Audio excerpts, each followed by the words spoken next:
லேவியராகமம் 11ஆம் அதிகாரம். கர்த்தர் மோசேயையும் ஆரோனையும் நோக்கி, நீங்கள் இஸ்ரவேல் புத்திரரோடே சொல்ல வேண்டியது என்னவென்றால், பூமியில் இருக்கிற சகல மிருகங்களிலும் நீங்கள் புசிக்கத்தக்க ஜீவ ஜந்துக்கள் யாதெனில், மிருகங்களில் விரிகுளம்புள்ளதாயிருந்து குளம்புகள் இரண்டாக பிரிந்திருக்கிறதும் அசை போடுகிறதுமானவைகளை எல்லாம் நீங்கள் புசிக்கலாம்.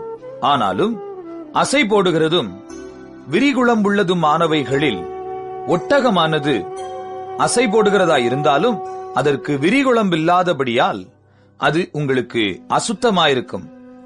குளிமுசலானது அசை போடுகிறதாயிருந்தாலும் அதற்கு விரிகுளம்பில்லை, அது உங்களுக்கு அசுத்தமாயிருக்கும். முயலானது அசை போடுகிறதாயிருந்தும் அதற்கு விரிகுளம்பில்லை, அது உங்களுக்கு அசுத்தமாயிருக்கும். பன்றியின் குழம்பு விரிகுளம்பும் இரண்டாக பிரிந்ததுமாயிருந்தும் அது அசை போடாது, அது உங்களுக்கு அசுத்தமாயிருக்கும். இவைகளின் மாம்சத்தை புசிக்கவும் இவைகளின் உடல்களை தொடவும் வேண்டாம், இவைகள் உங்களுக்கு தீட்டாயிருக்க கடவது.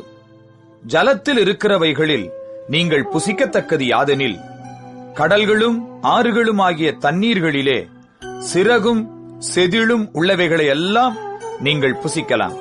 ஆனாலும் கடல்களும் ஆறுகளும் ஆகிய தண்ணீர்களில் நீந்துகிறதும் வாழுகிறதுமான பிராணிகளில் சிறகும் செதிலும் இல்லாதவைகள் யாவும் உங்களுக்கு அருவருப்பாயிருப்பதாக.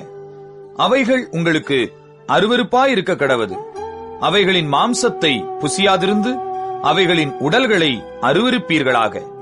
தண்ணீர்களிலே சிறகும் செதிளும் இல்லாத யாவும் உங்களுக்கு அருவருப்பாயிருக்க கடவது. பறவைகளில் நீங்கள் புசியாமல் அருவருக்க வேண்டியவைகள் யாதெனில், கழுகும் கருடனும் கடலுராஞ்சியும் பருந்தும் சகலவித வல்லூரும் சகலவித காகங்களும் தீக்குருவியும் கூகையும் செம்புகமும் சகலவித டேகையும் ஆந்தையும் நீர்க்காகமும் கோட்டானும் நாரையும் கூளக்கடாவும் குருகும் கொக்கும் சகலவித ராஜாளியும் புழுக்கொத்தியும் வவ்வாலும் ஆகிய இவைகளே. பறக்கிறவைகளில் 4 காலால் நடமாடுகிற ஊரும் பிராணிகள் யாவும் உங்களுக்கு அருவருப்பாயிருப்பதாக. ஆகிலும் பறக்கிறவைகளில் 4 காலால் நடமாடுகிற யாவிலும் நீங்கள் புசிக்கத்தக்கது யாதெனில், தரையிலே தத்துகிறதற்கு கால்களுக்கு மேல் தொடைகள் உண்டாயிருக்கிறவைகளிலே வெட்டுக்கிளி ஜாதியாயிருக்கிறதையும், சோலையாம் என்னும் கிளி ஜாதியாயிருக்கிறதையும், அர்கொல் என்னும் கிளி ஜாதியாயிருக்கிறதையும், ஆகாபு என்னும் கிளி ஜாதியாயிருக்கிறதையும் நீங்கள் புசிக்கலாம். பறக்கிறவைகளில் 4 காலால் நடமாடுகிற மற்ற யாவும் உங்களுக்கு அருவருப்பாயிருப்பதாக. அவைகளாலே தீட்டுப்படுவீர்கள். அவைகளின் உடலை தொடுகிறவன் எவனும் சாயங்காலம் மட்டும் தீட்டுப்பட்டிருப்பான். அவைகளின் உடலை சுமந்தவன் எவனும் தன் வஸ்திரங்களை தோய்க்க கடவன். அவன் சாயங்காலம் மட்டும் தீட்டுப்பட்டிருப்பான். விரி நகங்கள் உள்ளவைகளாயிருந்தும் இருவிளவான குளம்பில்லாமலும் அசை போடாமலும் இருக்கிற மிருகங்கள் யாவும் உங்களுக்கு அசுத்தமாயிருப்பதாக. அவைகளை தொடுகிறவன் எவனும் தீட்டுப்படுவான். 4 காலால் நடக்கிற சகல ஜீவன்களிலும் தங்கள் உள்ளங்கால்களை ஊன்றி நடக்கிற யாவும் உங்களுக்கு அசுத்தமாயிருப்பதாக. அவைகளின் உடலை தொடுகிறவன் எவனும் சாயங்காலம் மட்டும் தீட்டுப்பட்டிருப்பான். அவைகளின் உடலை சுமந்தவன் தன் வஸ்திரங்களை தோய்க்க கடவன். அவன் சாயங்காலம் மட்டும் தீட்டுப்பட்டிருப்பான். இவைகள் உங்களுக்கு தீட்டாயிருக்க கடவது. தரையில் ஊறுகிற பிராணிகளில் உங்களுக்கு அசுத்தமானவைகள் எவையெனில், பெரிச்சாழியும் எலியும் சகலவிதமான ஆமையும் உடும்பும் அழுங்கும் ஓணானும் பல்லியும் பச்சோந்தியும் ஆகிய இவைகளே. சகல ஊரும் பிராணிகளிலும் இவைகள் உங்களுக்கு தீட்டாயிருக்க கடவது. அவைகளில் செத்ததை தொடுகிறவன் எவனும் சாயங்காலம் மட்டும் தீட்டுப்பட்டிருப்பான். அவைகளில் செத்தது ஒன்று யாதொன்றின் மேல் விழுந்தால் அது தீட்டுப்பட்டிருக்கும். அது மரப்பாத்திரமானாலும் வஸ்திரமானாலும் தோலானாலும் பையானாலும் வேலை செய்கிறதற்கேற்ற ஆயுதமானாலும் சாயங்காலம் மட்டும் தீட்டாயிருக்கும். அது தண்ணீரில் போடப்பட வேண்டும். அப்பொழுது சுத்தமாகும். அவைகளில் ஒன்று மண்பாண்டத்திற்குள் விழுந்தால் அதற்குள் இருக்கிறவை யாவும் தீட்டுப்பட்டிருக்கும். அதை உடைத்து போட வேண்டும். புசிக்கத்தக்க போஜன பதார்த்தத்தின் மேல் அந்த தண்ணீர் பட்டால் அது தீட்டாகும். குடிக்கத்தக்க எந்த பானமும் அப்படிப்பட்ட பாத்திரத்தினால் தீட்டுப்படும். அவைகளின் உடலில் யாதொன்று எதின்மேல் விழுதோ அதுவும் தீட்டுப்படும். அடுப்பானாலும் மண் தொட்டியானாலும் தகர்க்கப்படுவதாக அவைகள் தீட்டுப்பட்டிருக்கும். ஆகையால் அவைகள் உங்களுக்கு தீட்டாயிருக்க கடவது.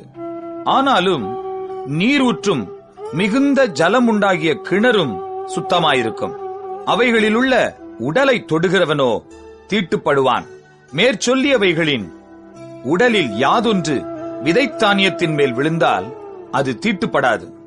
அந்த உடலில் யாதொன்று தண்ணீர் வார்க்கப்பட்டிருக்கிற விதையின் மேல் விழுந்ததானால் அது உங்களுக்கு தீட்டாயிருக்க கடவது.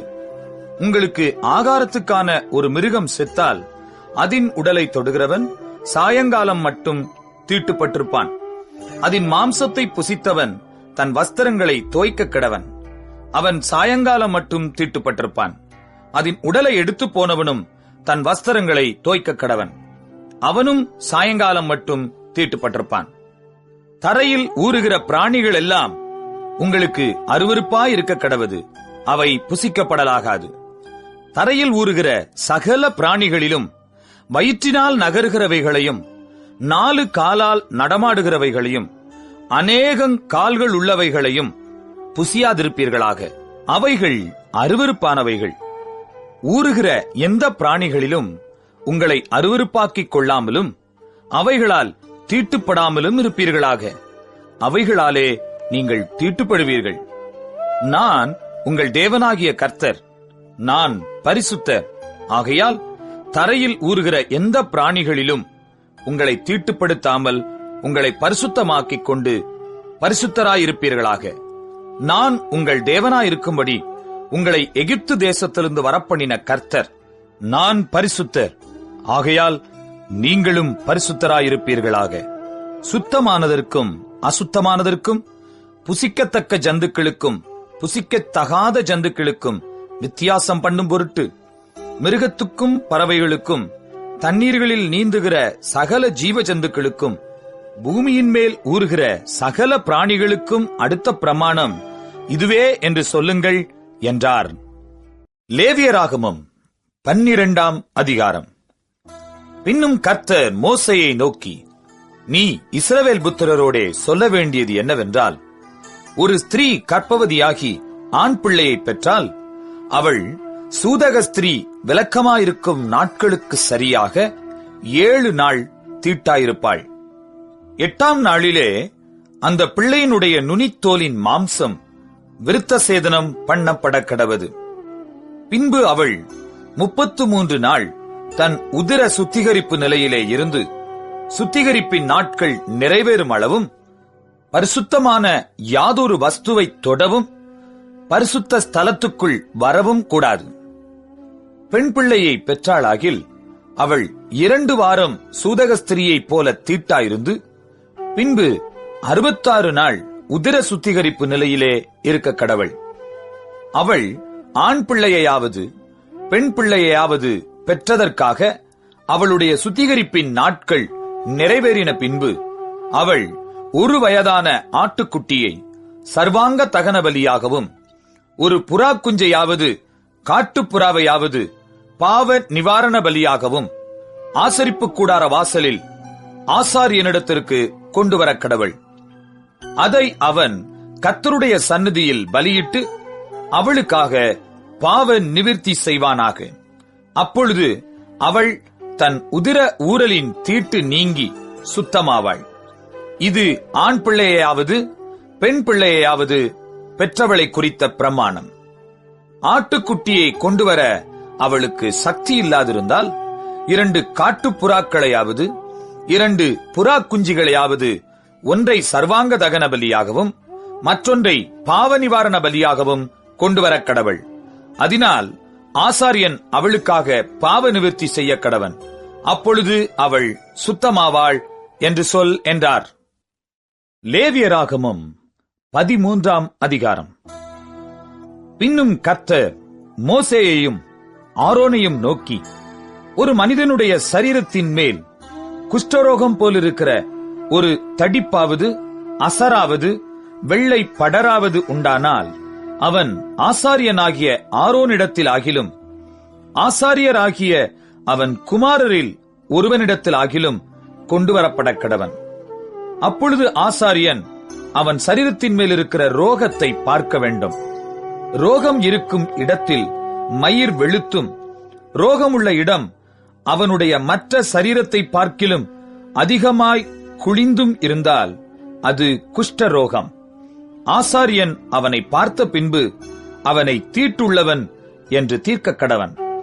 அவன் சரீரத்தின் மேல் வெள்ளை படர்ந்திருந்தாலும் அவ்விடம் அவனுடைய மற்ற தோலை பார்க்கிலும் அதிக பள்ளமாயிராமலும் அதன் மயிர் வெள்ளையாக மாறாமலும் இருந்தால் ஆசாரியன் அவனை 7 நாள் அடைத்து வைத்து 7ஆம் நாளில் அவனை பார்க்க கடவன்.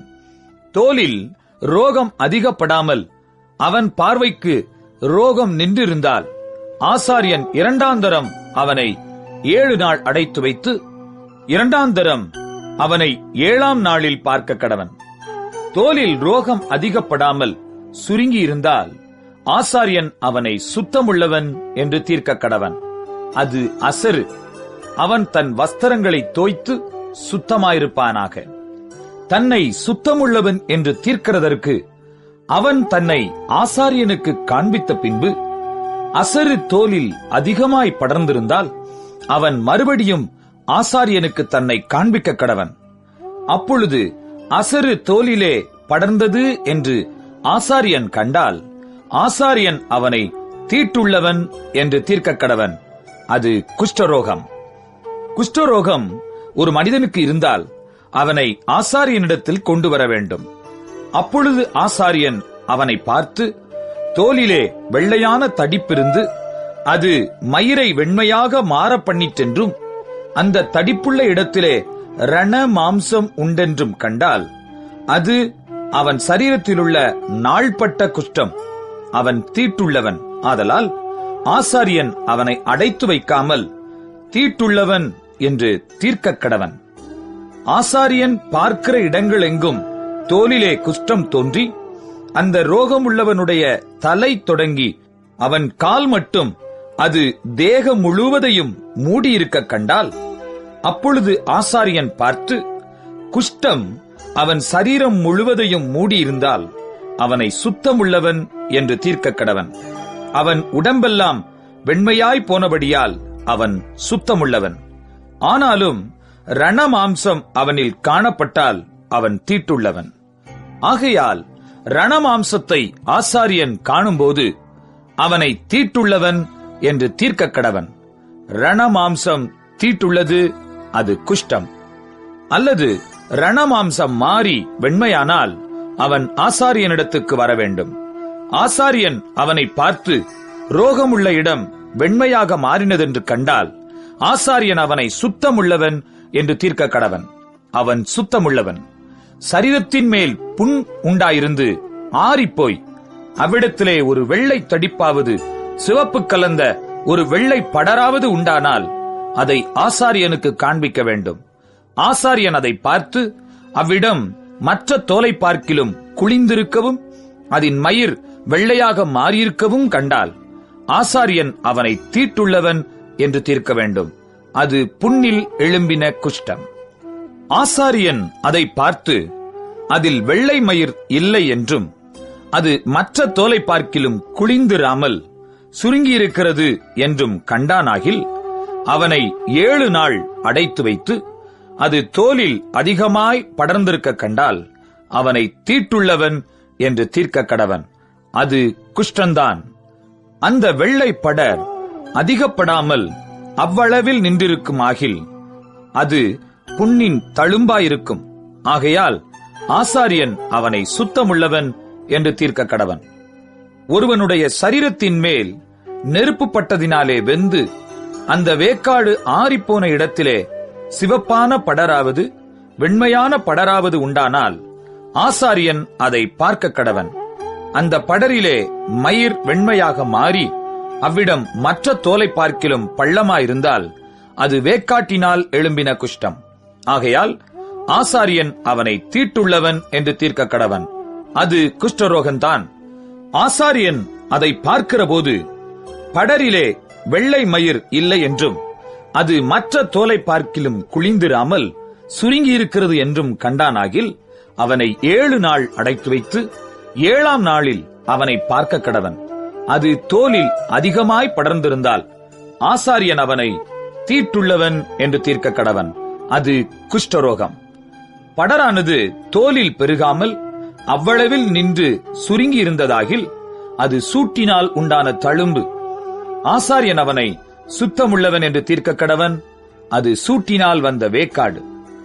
புருஷனுக்காகிலும் ஸ்திரீக்காகிலும் தலையிலாவது தாடியிலாவது ஒரு சொறி உண்டானால் ஆசாரியன் அதை பார்த்து அவ்விடம் மற்ற தோலை பார்க்கிலும் பள்ளமும் அதிலே மயிர் பொன்னிறமும் மிருதுவுமாயிருக்க கண்டால் ஆசாரியன் அவனை தீட்டுள்ளவன் என்று தீர்க்க கடவன்.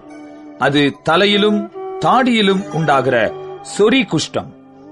ஆசாரியன் அந்த சொறி குஷ்டத்தை பார்க்கும்போது அவ்விடம் மற்ற தோலை பார்க்கிலும் பள்ளமாயிராமலும் அதிலே கருத்த மயிர் இல்லாமலும் இருக்க கண்டால் ஆசாரியன் அவனை 7 நாள் அடைத்து வைத்து 7ஆம் நாளில் ஆசாரியன் அதை பார்க்க கடவன்.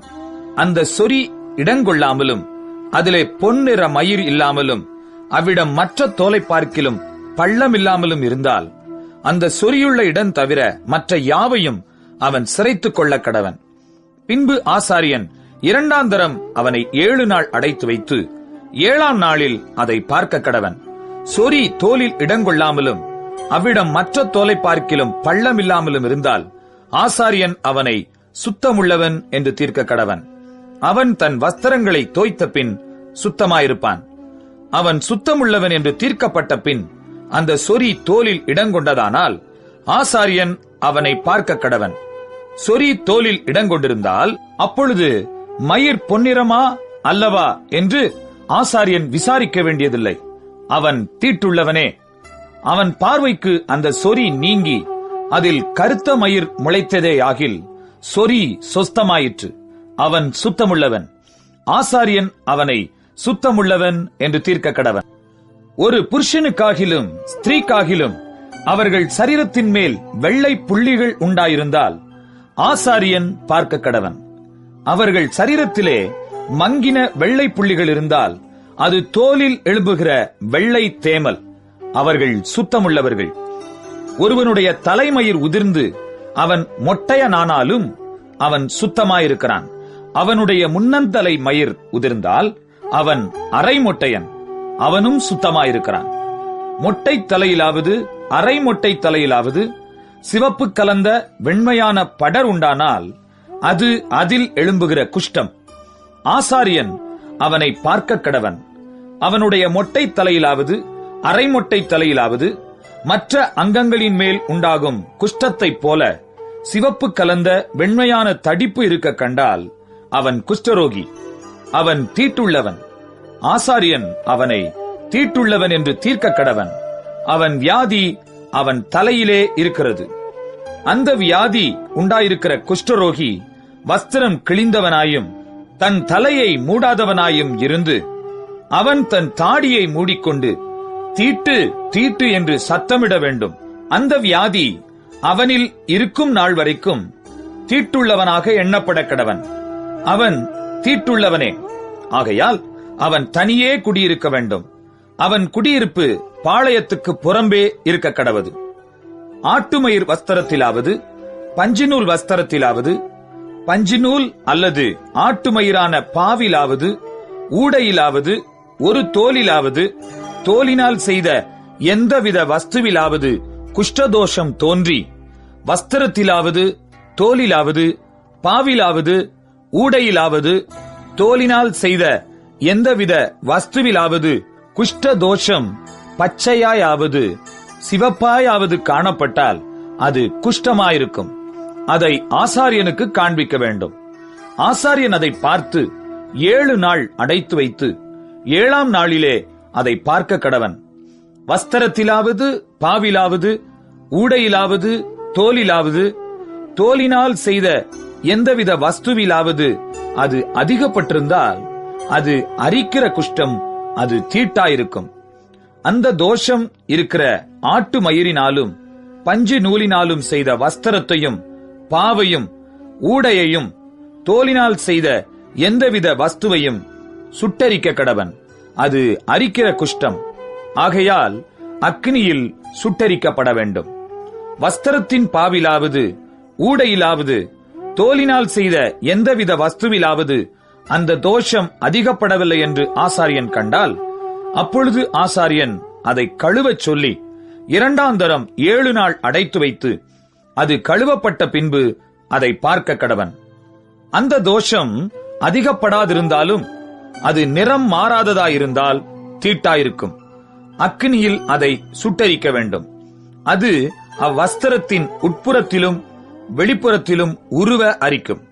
கழுவப்பட்ட பின்பு அது குறுகிற்றென்று ஆசாரியன் கண்டானேயாகில், அதை வஸ்திரத்திலாவது தோலிலாவது பாவிலாவது ஊடையிலாவது இராதபடிக்கு எடுத்து போட வேண்டும். அது இன்னும் வஸ்திரத்திலாவது பாவிலாவது ஊடையிலாவது தோலினால் செய்த எந்தவித வஸ்துவிலாவது காணப்பட்டால் அது படருகிற தோஷம். ஆகையினால் அது உள்ளதை அக்கினியில் சுட்டரிக்க வேண்டும். வஸ்திரத்தின் பாவாவது ஊடையாவது தோலினால் செய்த எந்தவித வஸ்துவாவது கழுவப்பட்ட பின்பு அந்த தோஷம் அதை விட்டு போயிற்றே ஆனால் 2ஆம் தரம் கழுவப்பட வேண்டும். அப்பொழுது சுத்தமாயிருக்கும். ஆட்டு மயிராலாகிலும் பஞ்சு நூலாலாகிலும் நெய்த வஸ்திரத்தையாவது பாவையாவது ஊடையாவது தோலினால் செய்த எந்தவித வஸ்துவையாவது சுத்தமென்றாவது தீட்டென்றாவது தீர்க்கிறதற்கு அதனுடைய குஷ்ட தோஷத்துக்கடுத்த பிரமாணம் இதுவே என்றார். லேவியராகமம் 14ஆம் அதிகாரம். பின்னும் கர்த்தர் மோசேயை நோக்கி, குஷ்டரோகியினுடைய சுத்திகரிப்பின் நாளில் அவனுக்கு அடுத்த பிரமாணம் என்னவென்றால், அவன் ஆசாரியனிடத்தில் கொண்டு வரப்பட வேண்டும். ஆசாரியன் பாளையத்துக்கு புறம்பே போய் குஷ்டரோகியின் குஷ்ட வியாதி சொஸ்தமாயிற்று என்று கண்டால், சுத்திகரிக்கப்பட வேண்டியவனுக்காக உயிரோடு இருக்கும் சுத்தமான 2 குருவிகளையும் கேதுரு கட்டையையும் சிவப்பு நூலையும் ஈசோப்பையும் வாங்கி வர கட்டளையிடக் கடவன். பின்பு ஆசாரியன் அந்த குருவிகளில் ஒன்றை ஒரு மண்பாண்டத்திலுள்ள ஊற்று நீர்மேல் கொல்லச் சொல்லி, உயிருள்ள குருவியையும் கேதுரு கட்டையையும் சிவப்பு நூலையும் ஈசோப்பையும் எடுத்து இவைகளையும் உயிருள்ள குருவியையும் ஊற்று நீர்மேல் கொல்லப்பட்ட குருவியின் இரத்தத்திலே தோய்த்து குஷ்டம் நீங்க சுத்திகரிக்கப்படுகிறவன் மேல் 7 தரம் தெளித்து அவனை சுத்தம் பண்ணி உயிருள்ள குருவியை வெளியிலே விட்டுவிட கடவன். சுத்திகரிக்கப்படுகிறவன் தன் வஸ்திரங்களை தோய்த்து தன் மயிர் முழுவதையும் சிரைத்து தான் சுத்தமாகும்படி ஜலத்தில் ஸ்நானம் பண்ணி பின்பு பாளையத்தில் பிரவேசித்து தன் கூடாரத்துக்கு புறம்பே 7 நாள் தங்கி 7ஆம் நாளிலே தன் தலையையும் தாடியையும் புருவங்களையும் தன்னுடைய மயிர் முழுவதையும் சிரைத்து தன் வஸ்திரங்களை தோய்த்து ஜலத்தில் ஸ்நானம் பண்ண வேண்டும். அப்பொழுது சுத்தமாயிருப்பான். 8ஆம் நாளிலே அவன் பழுதற்ற 2 ஆட்டுக்குட்டிகளையும் 1 வயதான பழுதற்ற ஒரு பெண்ணாட்டுக்குட்டியையும் போஜன பலிக்காக எண்ணெயிலே பிசைந்த 1 மரக்காலில் 10 பங்காகிய மெல்லிய மாவையும் ஆளாக்கு எண்ணெயையும் கொண்டு வர கடவன். சுத்திகரிக்கிற ஆசாரியன் சுத்திகரிக்கப்படும் மனிதனையும் அவ்வஸ்துக்களையும் ஆசரிப்பு கூடார வாசலிலே கர்த்தருடைய சந்நிதியில் நிறுத்த கடவன். பின்பு ஆசாரியன் ஒரு ஆட்டுக்குட்டியை பிடித்து அதையும் அந்த ஆளாக்கு எண்ணெயையும் குற்ற நிவாரண பலியாக கொண்டு வந்து கர்த்தருடைய சந்நிதியில் அசைவாட்டும் பலியாக அசைவாட்டி பாவ நிவாரண பலியும் சர்வாங்க தகன பலியும் இடும் பரிசுத்த ஸ்தலத்திலே அந்த ஆட்டுக்குட்டியை கொல்ல கடவன். குற்ற நிவாரண பலி பாவ நிவாரண பலியைப் போல ஆசாரியனுக்கு உரியது. அது மகா பரிசுத்தமானது. அந்த குற்ற நிவாரண பலியின் இரத்தத்தில் ஆசாரியன் கொஞ்சம் எடுத்து சுத்திகரிக்கப்படுகிறவன் வலது காதின் மடலிலும் அவன் வலது கையின் பெருவிரலிலும் வலது காலின் பெருவிரலிலும் பூசக்கடவன். பின்பு ஆசாரியன் அந்த ஆழாக்கு எண்ணெயிலே கொஞ்சம் தன் இடது கையில் வார்த்து, தன் இடது கையிலுள்ள எண்ணெயில் தன் வலது கையின் விரலை தோய்த்து, தன் விரலினால் 7 தரம் அந்த எண்ணெயில் எடுத்து கர்த்தருடைய சந்நிதியில் தெளித்து, தன் உள்ளங்கையில் இருக்கிற மீதியான எண்ணெயிலே கொஞ்சம் எடுத்து, சுத்திகரிக்கப்படுகிறவன் வலது காதின் மடலிலும் அவன் வலது கையின் பெருவிரலிலும் வலது காலின் பெருவிரலிலும் முந்த பூசியிருக்கிற குற்ற நிவாரண பலியினுடைய இரத்தத்தின் மேல் பூசி, தன் உள்ளங்கையில் இருக்கிற மீதியான எண்ணெயை சுத்திகரிக்கப்படுகிறவன் தலையிலே வார்த்து, கர்த்தருடைய சந்நிதியில் அவனுக்காக பாவ நிவர்த்தி செய்ய கடவன். ஆசாரியன் பாவ நிவாரண பலியையும் செலுத்தி, சுத்திகரிக்கப்படுகிறவனின் தீட்டு நீங்க அவனுக்கு பாவ நிவிர்த்தி செய்து, பின்பு சர்வாங்க தகன பலியை கொன்று, சர்வாங்க தகன பலியையும் போஜன பலியையும் பலிபிடத்தின் மேல் வைத்து அவனுக்காக பாவ நிவிர்த்தி செய்ய கடவன். அப்பொழுது அவன் சுத்தமாயிருப்பான். அவன் இம்மாத்திரம் செய்ய திராணியற்ற தரித்திரனாயிருந்தால், அவன் தன் பாவ நிவிர்த்திக்கென்று அசைவாட்டும் குற்ற நிவாரண பலியாக ஒரு ஆட்டுக்குட்டியையும், போஜன பலிக்கு எண்ணெயில் பிசைந்த ஒரு மரக்கால் மெல்லிய மாவிலே 10 பங்கையும், ஆளாக்கு எண்ணெயையும், தன் திராணிக்கு தக்கபடி 2 காட்டுப்புறாக்களையாவது 2 புறா குஞ்சுகளையாவது, ஒன்று பாவ நிவாரண பலியாகவும் மற்றொன்று சர்வாங்க தகன பலியாகவும் செலுத்தும்படி வாங்கி, தான் சுத்திகரிக்கப்படும்படி 8ஆம் நாளில் ஆசரிப்பு கூடார வாசலிலே கர்த்தருடைய சந்நிதியில் ஆசாரியனிடத்துக்கு கொண்டு வருவானாக. அப்பொழுது ஆசாரியன் குற்ற நிவாரண பலிக்குரிய ஆட்டுக்குட்டியையும் அந்த ஆளாக்கு எண்ணெயையும் வாங்கி கர்த்தருடைய சந்நிதியில் அசைவாட்டும் போஜன பலியாக அசைவாட்டி, குற்ற நிவாரண பலிக்கான அந்த ஆட்டுக்குட்டியை கொன்று, குற்ற நிவாரண பலியின் இரத்தத்தில் கொஞ்சம் எடுத்து, சுத்திகரிக்கப்படுகிறவன் வலது காதின் மடலிலும் அவன் வலது கையின் பெருவிரலிலும் வலது காலின் பெருவிரலிலும் பூசி, அந்த எண்ணெயிலே கொஞ்சம் தன் இடது கையில் வார்த்து, தன் இடது கையிலுள்ள எண்ணெயிலே தன் வலது விரலை தோய்த்து, கர்த்தருடைய சந்நிதியில் 7 தரம் தெளித்து, தன் உள்ளங்கையில் இருக்கிற எண்ணெயில் கொஞ்சம் எடுத்து, சுத்திகரிக்கப்படுகிறவன் வலது காதின் மடலிலும் அவன் வலது கையின் பெருவிரலிலும் வலது காலின் பெருவிரலிலும் குற்ற நிவாரண பலியின் இரத்தம் பூசியிருக்கிற இடத்தின் மேல் பூசி, தன் உள்ளங்கையில் இருக்கிற மற்ற எண்ணெயை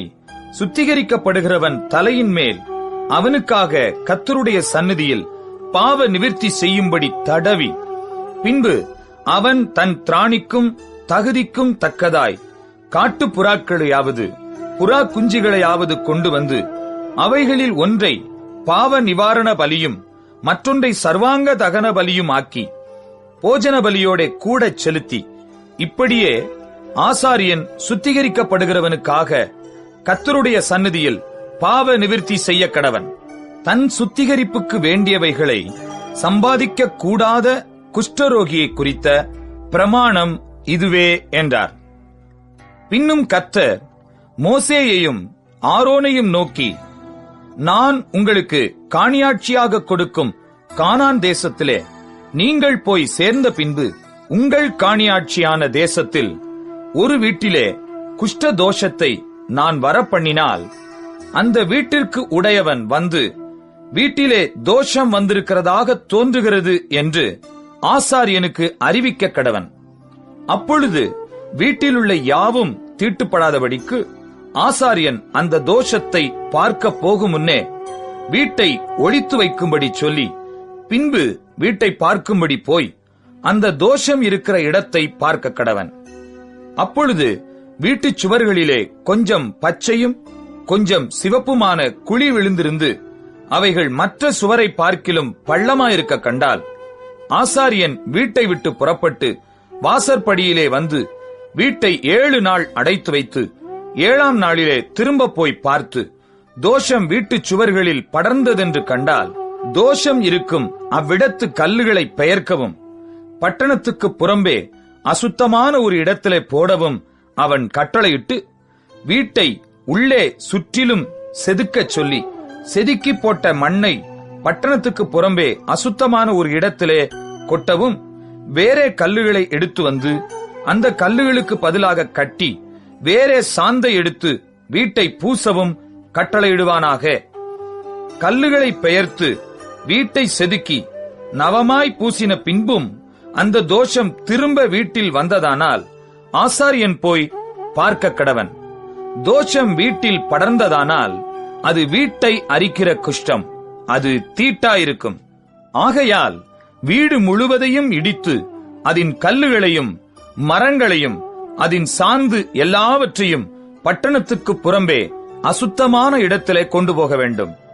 வீடு அடைக்கப்பட்டிருக்கும் நாட்களில் அதற்குள் பிரவேசிக்கிறவன் சாயங்காலம் மட்டும் தீட்டுப்பட்டிருப்பான். அந்த வீட்டிலே படுத்தவன் தன் வஸ்திரங்களை தோய்க்க கடவன்.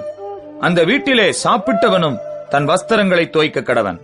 ஆசாரியன் திரும்ப வந்து வீடு பூசப்பட்ட பின்பு வீட்டிலே அந்த தோஷம் படரவில்லை என்று கண்டானே ஆகில், தோஷம் நிவிர்த்தியானபடியால் ஆசாரியன் அந்த வீட்டை சுத்தம் என்று தீர்க்க கடவன்.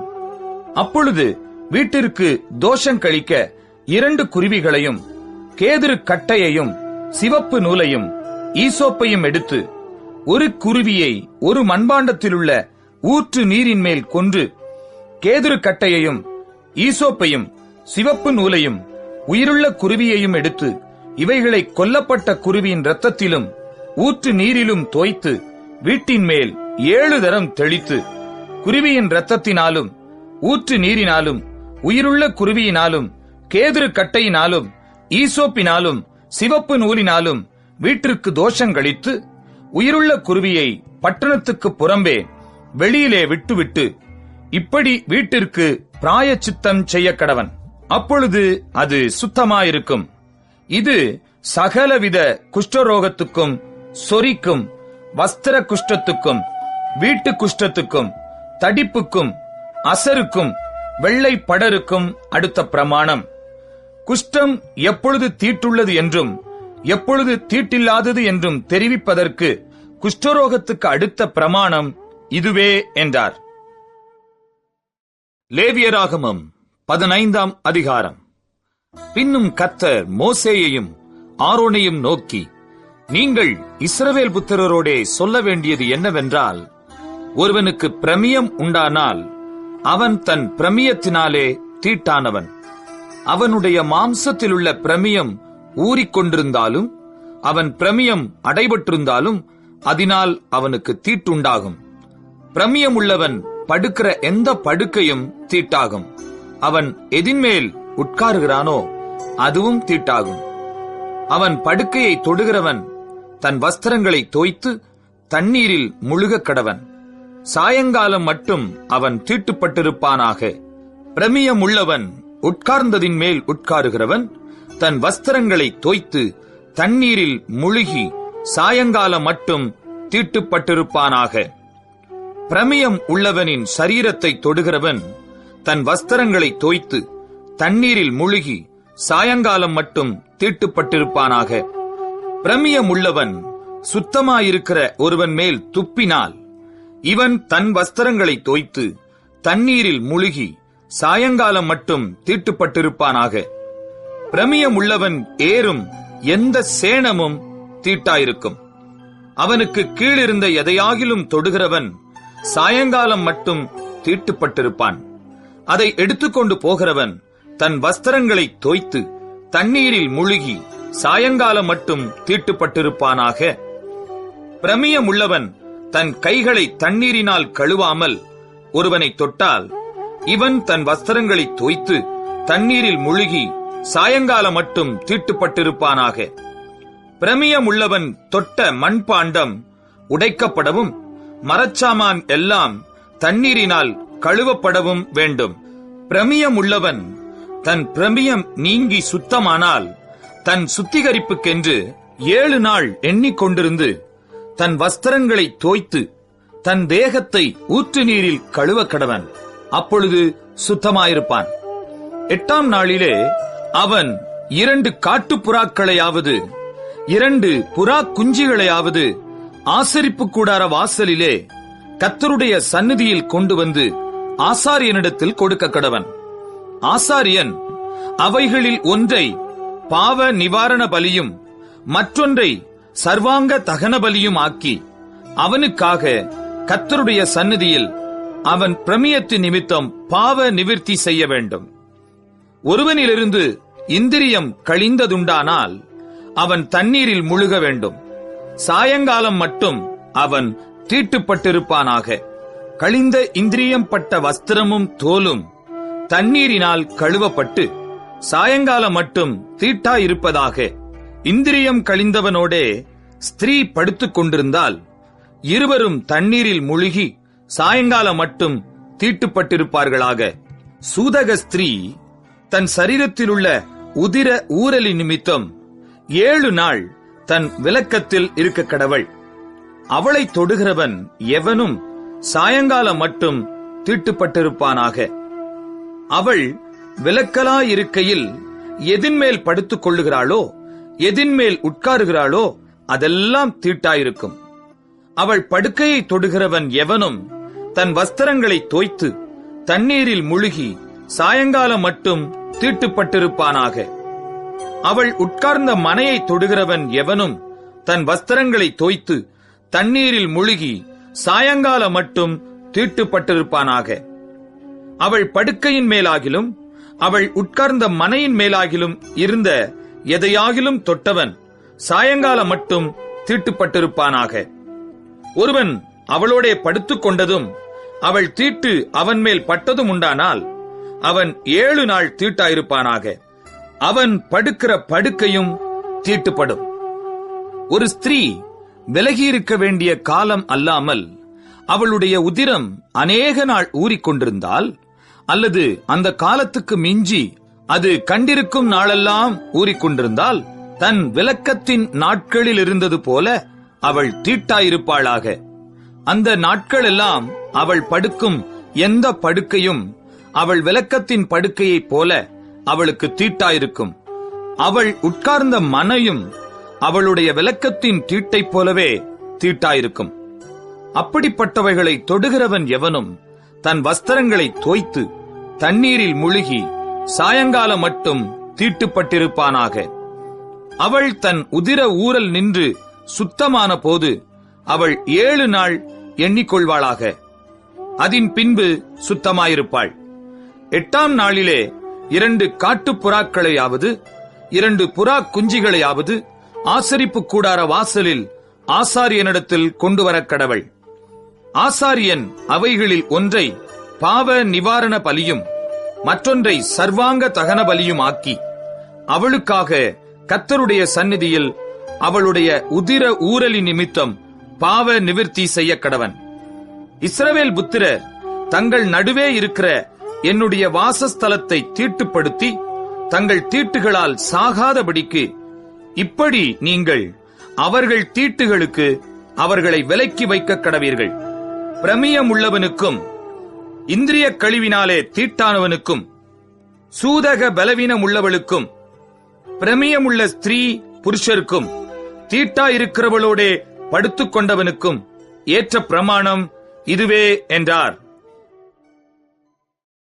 லேவியராகமம் 16ஆம் அதிகாரம்.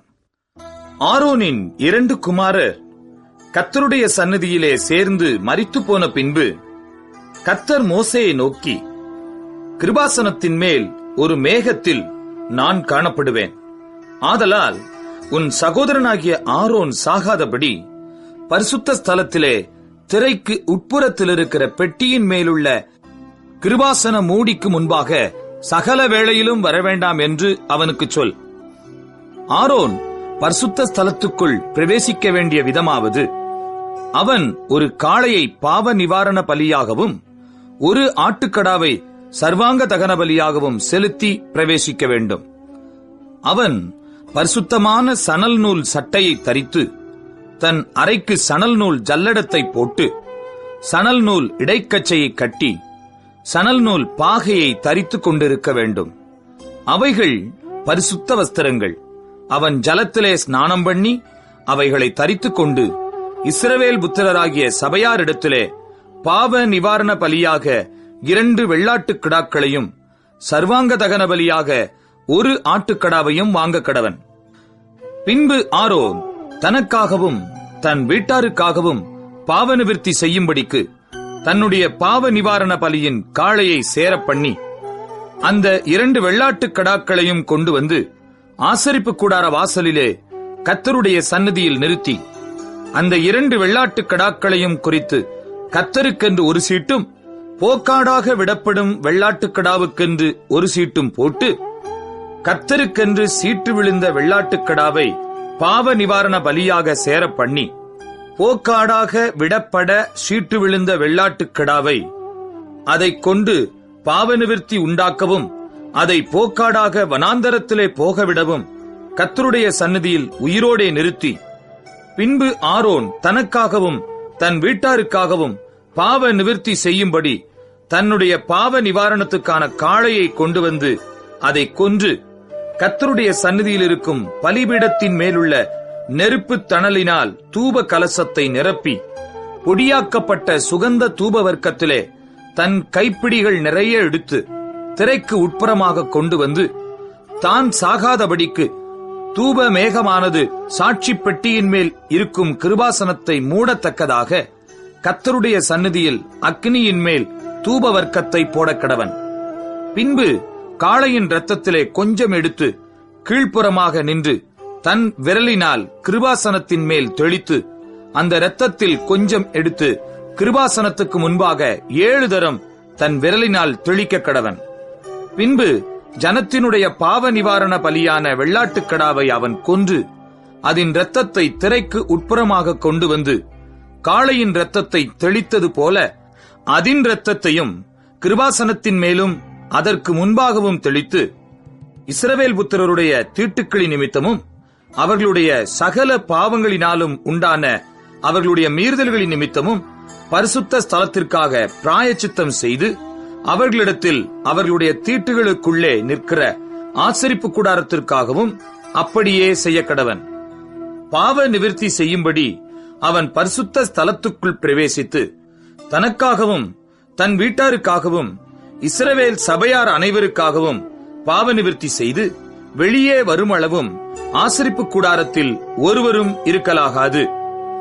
பின்பு அவன் கர்த்தருடைய சந்நிதியில் இருக்கிற பலிபீடத்தண்டை வந்து அதற்காக பிராயச்சித்தம் செய்து காளையின் இரத்தத்திலும் வெள்ளாட்டுக் கடாவின் இரத்தத்திலும் கொஞ்சம் எடுத்து பலிபீடத்து கொம்புகளின் மேல் சுற்றிலும் பூசி தன் விரலினால் அந்த இரத்தத்தில் எடுத்து 7 தரம் அதின் மேல் தெளித்து அதை இஸ்ரவேல் புத்திரரின் தீட்டுகள் நீங்க சுத்திகரித்து பரிசுத்தப்படுத்த கடவன்.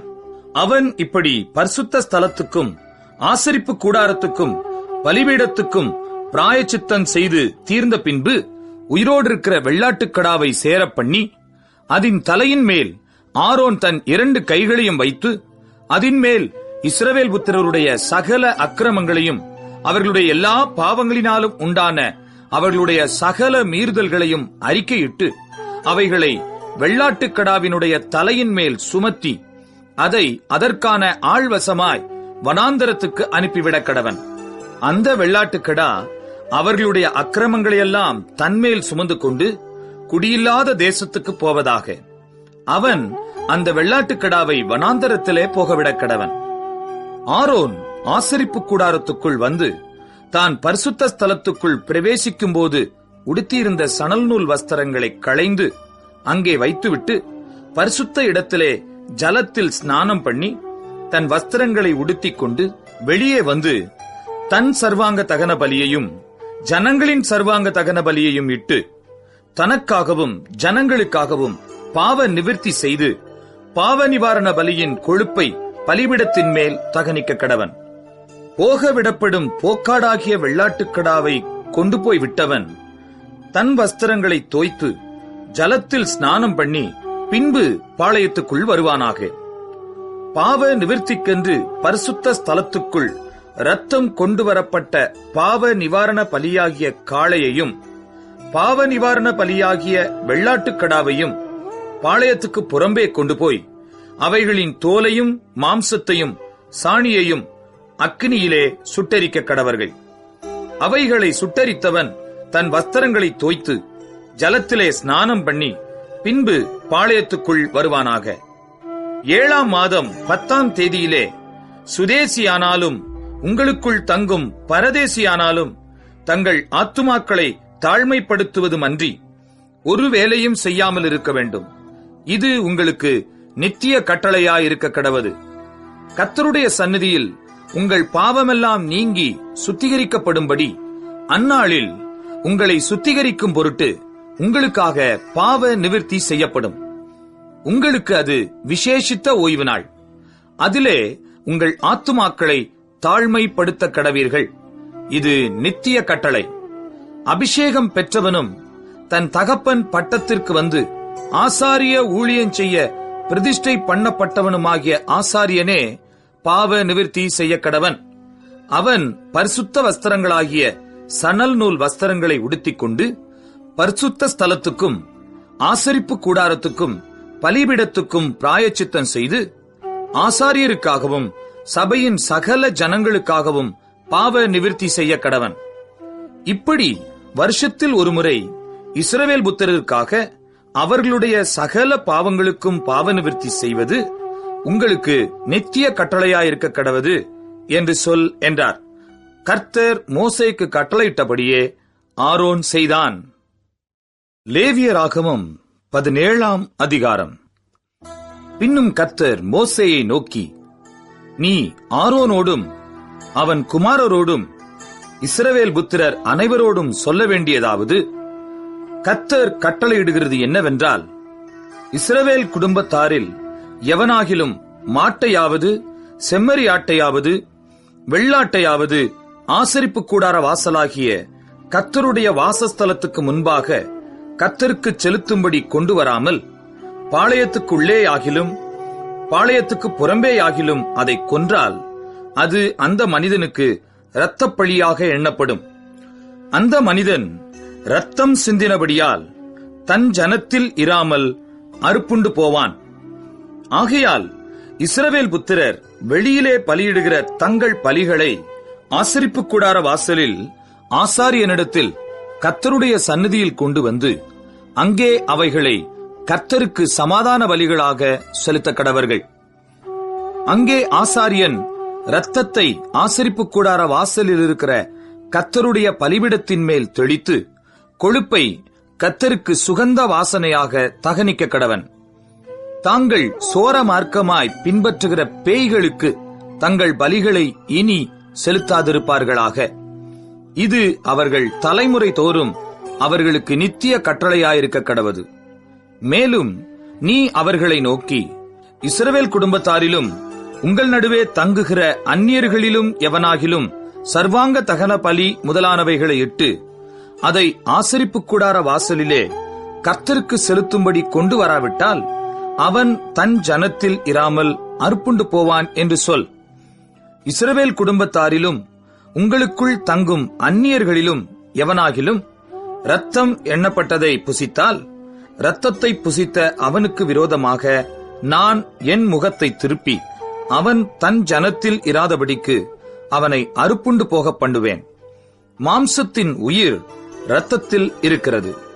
நான் அதை உங்களுக்கு பலிபீடத்தின் மேல் உங்கள் ஆத்துமாக்களுக்காக பாவ நிவிர்த்தி செய்யும்படிக்கு கட்டளையிட்டேன். ஆத்துமாவிற்காக பாவ நிவிர்த்தி செய்கிறது இரத்தமே. அதிநிமித்தம் உங்களில் ஒருவனும் இரத்தம் புசிக்க வேண்டாம். உங்கள் நடுவே தங்குகிற அந்நியனும் இரத்தம் புசிக்க வேண்டாம் என்று இஸ்ரவேல் புத்திரருக்கு சொன்னேன். இஸ்ரவேல் புத்திரரிலும் உங்களுக்குள் தங்குகிற அந்நியர்களிலும் எவனாகிலும் புசிக்கத்தக்க ஒரு மிருகத்தையாவது ஒரு பட்சியையாவது வேட்டையாடி பிடித்தால் அவன் அதன் இரத்தத்தை சிந்த பண்ணி மண்ணினால் அதை மூடக்கடவன். சகல மாம்சத்துக்கும் இரத்தம் உயிராயிருக்கிறது. இரத்தம் ஜீவனுக்கு சமானம். ஆகையால் எந்த மாம்சத்தின் இரத்தத்தையும் புசிக்க வேண்டாம்.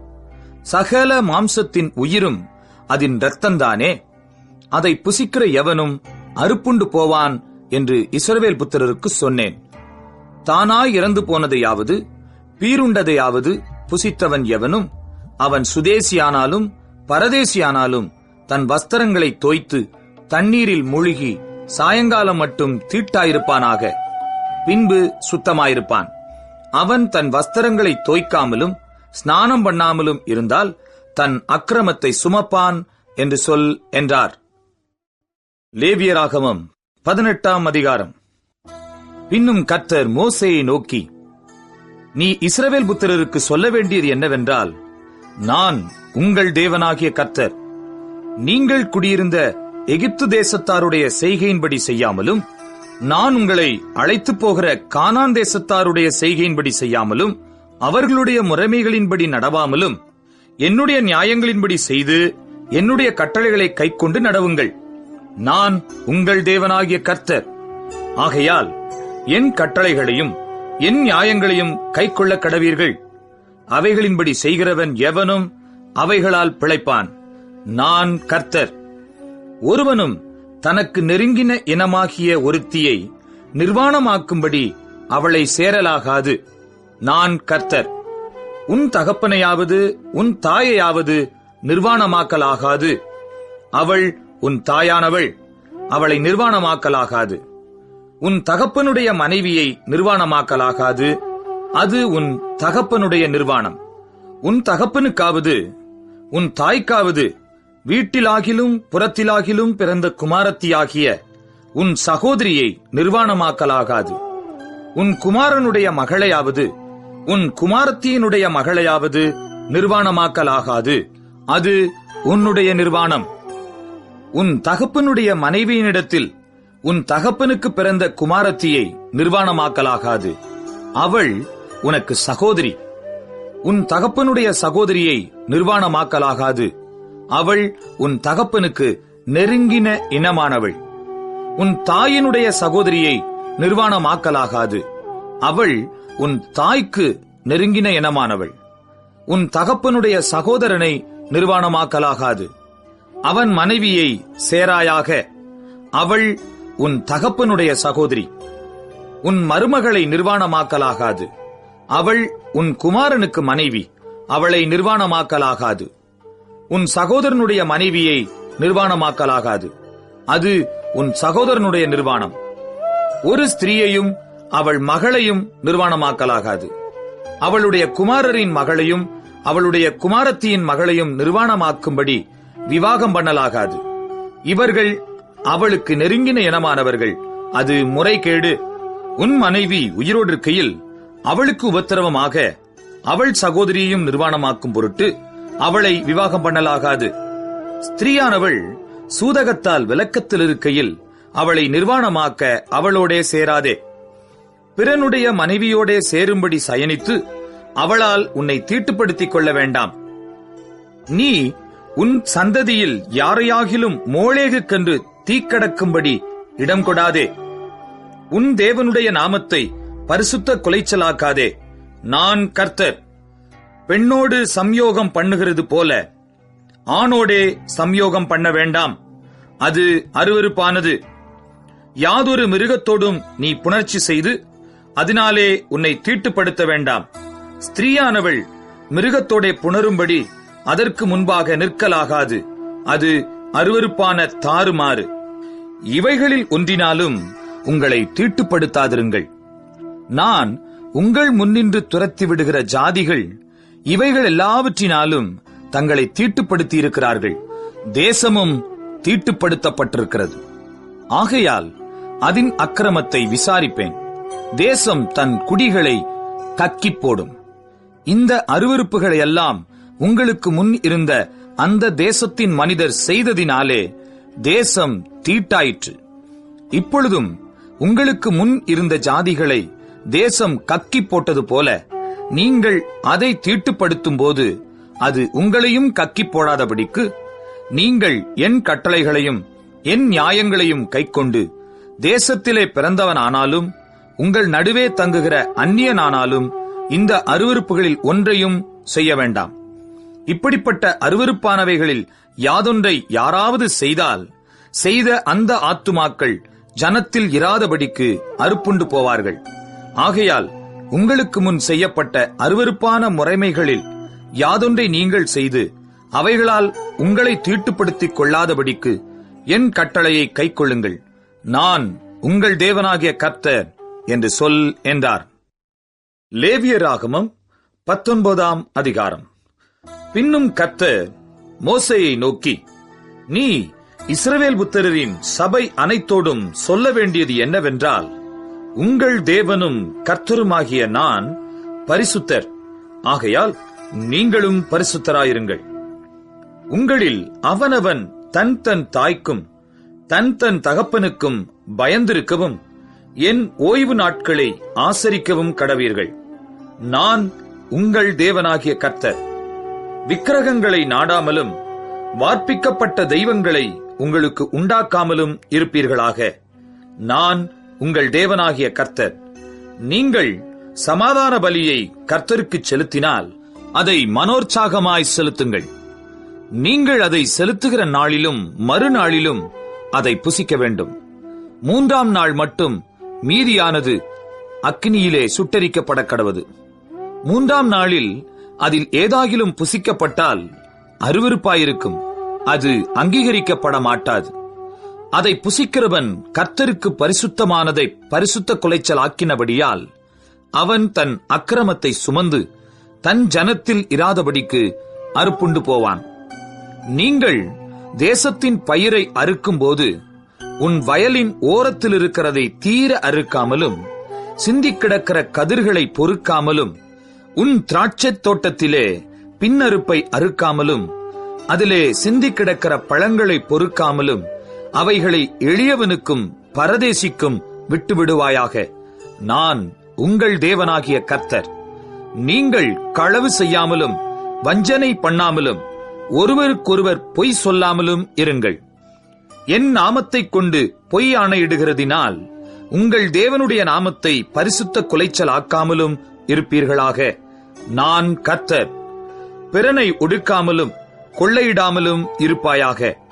கூலிக்காரனுடைய கூலி விடியற்கால மட்டும் உன்னிடத்தில் இருக்கலாகாது. செவிடனை நிந்தியாமலும் குருடனுக்கு முன்னே தடுக்கலை வையாமலும் உன் தேவனுக்கு பயந்திருப்பாயாக. நான் கர்த்தர். நியாய விசாரணையில் அநியாயம் செய்யாதிருங்கள். சிறியவனுக்கு முகதாட்சண்யம் செய்யாமலும் பெரியவனுடைய முகத்துக்கு அஞ்சாமலும் நீதியாக பிறனுக்கு நியாயம் தீர்ப்பாயாக. உன் ஜனங்களுக்குள்ளே அங்கும் இங்கும் கோள் சொல்லித் திரியாயாக. பிறனுடைய இரத்தப்பழிக்கு உட்பட வேண்டாம். நான் கர்த்தர். உன் சகோதரனை உன் உள்ளத்தில் பகையாயாக. பிறன்மேல் பாவம் சுமராதபடிக்கு அவனை எப்படியும் கடிந்து கொள்ள வேண்டும். பழிக்கு பழி வாங்காமலும் உன் ஜனபுத்திரர் மேல் பொறாமை கொள்ளாமலும் உன்னில் நீ அன்பு கூறுவது போல் பிறனிலும் அன்பு கூறுவாயாக. நான் கர்த்தர். என் கட்டளைகளை கைக்கொள்வீர்களாக. உன் மிருக ஜீவன்களை வேறு ஜாதியோடே பொலிய விடாயாக. உன் வயலிலே வெவ்வேறு வகையான விதைகளை கலந்து விதையாயாக. சணல் நூலும் கம்பளி நூலும் கலந்த வஸ்திரத்தை உடுத்தாதிருப்பாயாக. ஒருவனுக்கு அடிமையானவள் ஒரு புருஷனுக்கு நியமிக்கப்பட்டவளாயிருந்து முற்றிலும் மீட்கப்படாமலும் தன்னிச்சையாய் விடப்படாமலும் இருக்க அவளோடே ஒருவன் சம்யோகமாய் சயனம் பண்ணினால் அவர்கள் கொலை செய்யப்படாமல் அடிக்கப்பட வேண்டும். அவள் சுயாதீனமுள்ளவள் அல்ல. அவன் தன் குற்ற நிவாரண பலியாய் ஆசரிப்பு கூடார வாசலிலே கர்த்தருடைய சந்நிதியில் ஒரு ஆட்டுக்கடாவை கொண்டு வர கடவன். அதனாலே ஆசாரியன் அவன் செய்த பாவத்தின் நிமித்தம் அவனுக்காக கர்த்தருடைய சந்நிதியில் பாவ நிவிர்த்தி செய்ய கடவன். அப்பொழுது அவன் செய்த பாவம் அவனுக்கு மன்னிக்கப்படும். நீங்கள் அந்த தேசத்தில் வந்து புசிக்கத்தக்க கனிகளை தருகிற பலவித மரங்களை நாட்டின பின்பு அவைகளின் கனிகளை விருத்த சேதனம் இல்லாதவைகள் என்று எண்ணுவீர்களாக. 3 வருஷம் அது புசிக்கப்படாமல் விருத்த சேதனம் இல்லாததாய் உங்களுக்கு எண்ணப்பட வேண்டும். பின்பு 4ஆம் வருஷத்திலே அவைகளின் கனிகள் எல்லாம் கர்த்தருக்கு துதி செலுத்துகிறதற்கேற்ற பரிசுத்தமாயிருக்கும். 5ஆம் வருஷத்திலே அவைகளின் கனிகளை புசிக்கலாம். இப்படி அவைகளின் பலன் உங்களுக்கு பெருகும். நான் உங்கள் தேவனாகிய கர்த்தர். யாதொன்றையும் இரத்தத்துடன் புசிக்க வேண்டாம். குறி கேளாமலும் நாள் பாராமலும் இருப்பீர்களாக. உங்கள் தலைமயிரை சுற்றி ஒதுக்காமலும் தாடியின் ஓரங்களை கத்தரிக்காமலும் செத்தவனுக்காக உங்கள் சரீரத்தை கீறிக்கொள்ளாமலும் அடையாளமான எழுத்துக்களை உங்கள் மேல் குத்திக் கொள்ளாமலும் இருப்பீர்களாக. நான் கர்த்தர். தேசத்தார் வேசித்தனம் பண்ணி தேசமெங்கும் முறைகேடான பாவம் நிறையாதபடிக்கு உன் குமாரத்தியை வேசித்தனம் பண்ண விடுகிறதினாலே பரிசுத்த குலைச்சல் ஆக்காயாக. என் ஓய்வு நாட்களை ஆசரித்து என் பரிசுத்த ஸ்தலத்தை குறித்து பயபக்தியாயிருப்பீர்களாக. நான் கர்த்தர். அஞ்சனம் பார்க்கிறவர்களை நாடி குறி சொல்லுகிறவர்களை தேடாதிருங்கள். அவர்களாலே தீட்டுப்பட வேண்டாம். நான் உங்கள் தேவனாகிய கர்த்தர். நரைத்தவனுக்கு முன்பாக எழுந்து முதிர் வயதுள்ளவன் முகத்தை கனம் பண்ணி உன் தேவனுக்கு பயப்படுவாயாக. நான் கர்த்தர். யாதொரு அந்நியன் உங்கள் தேசத்தில் உங்களோடே தங்கினால் அவனை சிறுமைப்படுத்த வேண்டாம். உங்களிடத்தில் வாசம் பண்ணுகிற அந்நியனை சுதேசி போல எண்ணி நீங்கள் உங்களில் அன்பு கூறுகிறது போல அவனிலும் அன்பு கூறுவீர்களாக. நீங்களும் எகிப்து தேசத்தில் அந்நியராயிருந்தீர்களே. நான் உங்கள் தேவனாகிய கர்த்தர். நியாய விசாரணையிலும் அளவிலும் நிறையிலும் படியிலும் அநியாயம் செய்யாதிருப்பீர்களாக. சுமித்திரையான தராசும் சுமித்திரையான நிறைக்கல்லும் சுமித்திரையான மரக்காலும் சுமித்திரையான படியும் உங்களுக்கு இருக்க வேண்டும். நான் உங்களை எகிப்து தேசத்திலிருந்து புறப்பட பண்ணின உங்கள் தேவனாகிய கர்த்தர். ஆகையால் என்னுடைய கட்டளைகள் யாவையும் என்னுடைய நியாயங்கள் யாவையும் கைக்கொண்டு அவைகளின்படி நடக்க கடவீர்கள். நான் கர்த்தர் என்று சொல் என்றார். லேவியராகமம் 20ஆம் அதிகாரம். கர்த்தர் மோசேயை நோக்கி, பின்னும் நீ இஸ்ரவேல் புத்திரரோடே சொல்ல வேண்டியது என்னவென்றால், இஸ்ரவேல் புத்திரரிலும் இஸ்ரவேலில் வாசம் பண்ணுகிற அந்நியர்களிலும் எவனாகிலும் தன் சந்ததியில் ஒரு பிள்ளையை மோளேகுக்கு கொடுத்தால் அவன் கொலை செய்யப்பட வேண்டும். தேசத்தின் ஜனங்கள் அவன் மேல் கல்லெறிய வேண்டும். அவன் என் பரிசுத்த ஸ்தலத்தை தீட்டுப்படுத்தி என் பரிசுத்த நாமத்தை பரிசுத்த குலைச்சலாக்கும்படிக்கு தன் சந்ததியில் ஒரு பிள்ளையை மோளேகுக்கு கொடுத்ததினாலே நான் அப்படிப்பட்டவனுக்கு விரோதமாக எதிர்த்து நின்று அவனை தன் ஜனத்தில் இராதபடிக்கு அறுப்புண்டு போக பண்ணுவேன். அவன் தன் சந்ததியில் ஒரு பிள்ளையை மோளேகுக்கு கொடுக்கும் போது தேசத்தின் ஜனங்கள் அவனை கொலை செய்யாதபடிக்கு கண்சாடையாயிருந்தால் நான் அந்த மனிதனுக்கும் அவன் குடும்பத்துக்கும் விரோதமாக எதிர்த்து நின்று அவனையும் அவன் பிறகே மோளேகை விபச்சார மார்க்கமாய் பின்பற்றின யாவரையும் தங்கள் ஜனத்தில் இராதபடிக்கு அறுப்புண்டு போக பண்ணுவேன். அஞ்சனம் பார்க்கிறவர்களையும் குறி சொல்லுகிறவர்களையும் பின்தொடர்ந்து சோரம் போக எந்த ஆத்துமா அவர்களை நாடுகிறானோ அந்த ஆத்துமாவுக்கு விரோதமாக எதிர்த்து நின்று அவனை தன் ஜனத்தில் இராதபடிக்கு அறுப்புண்டு போக பண்ணுவேன்.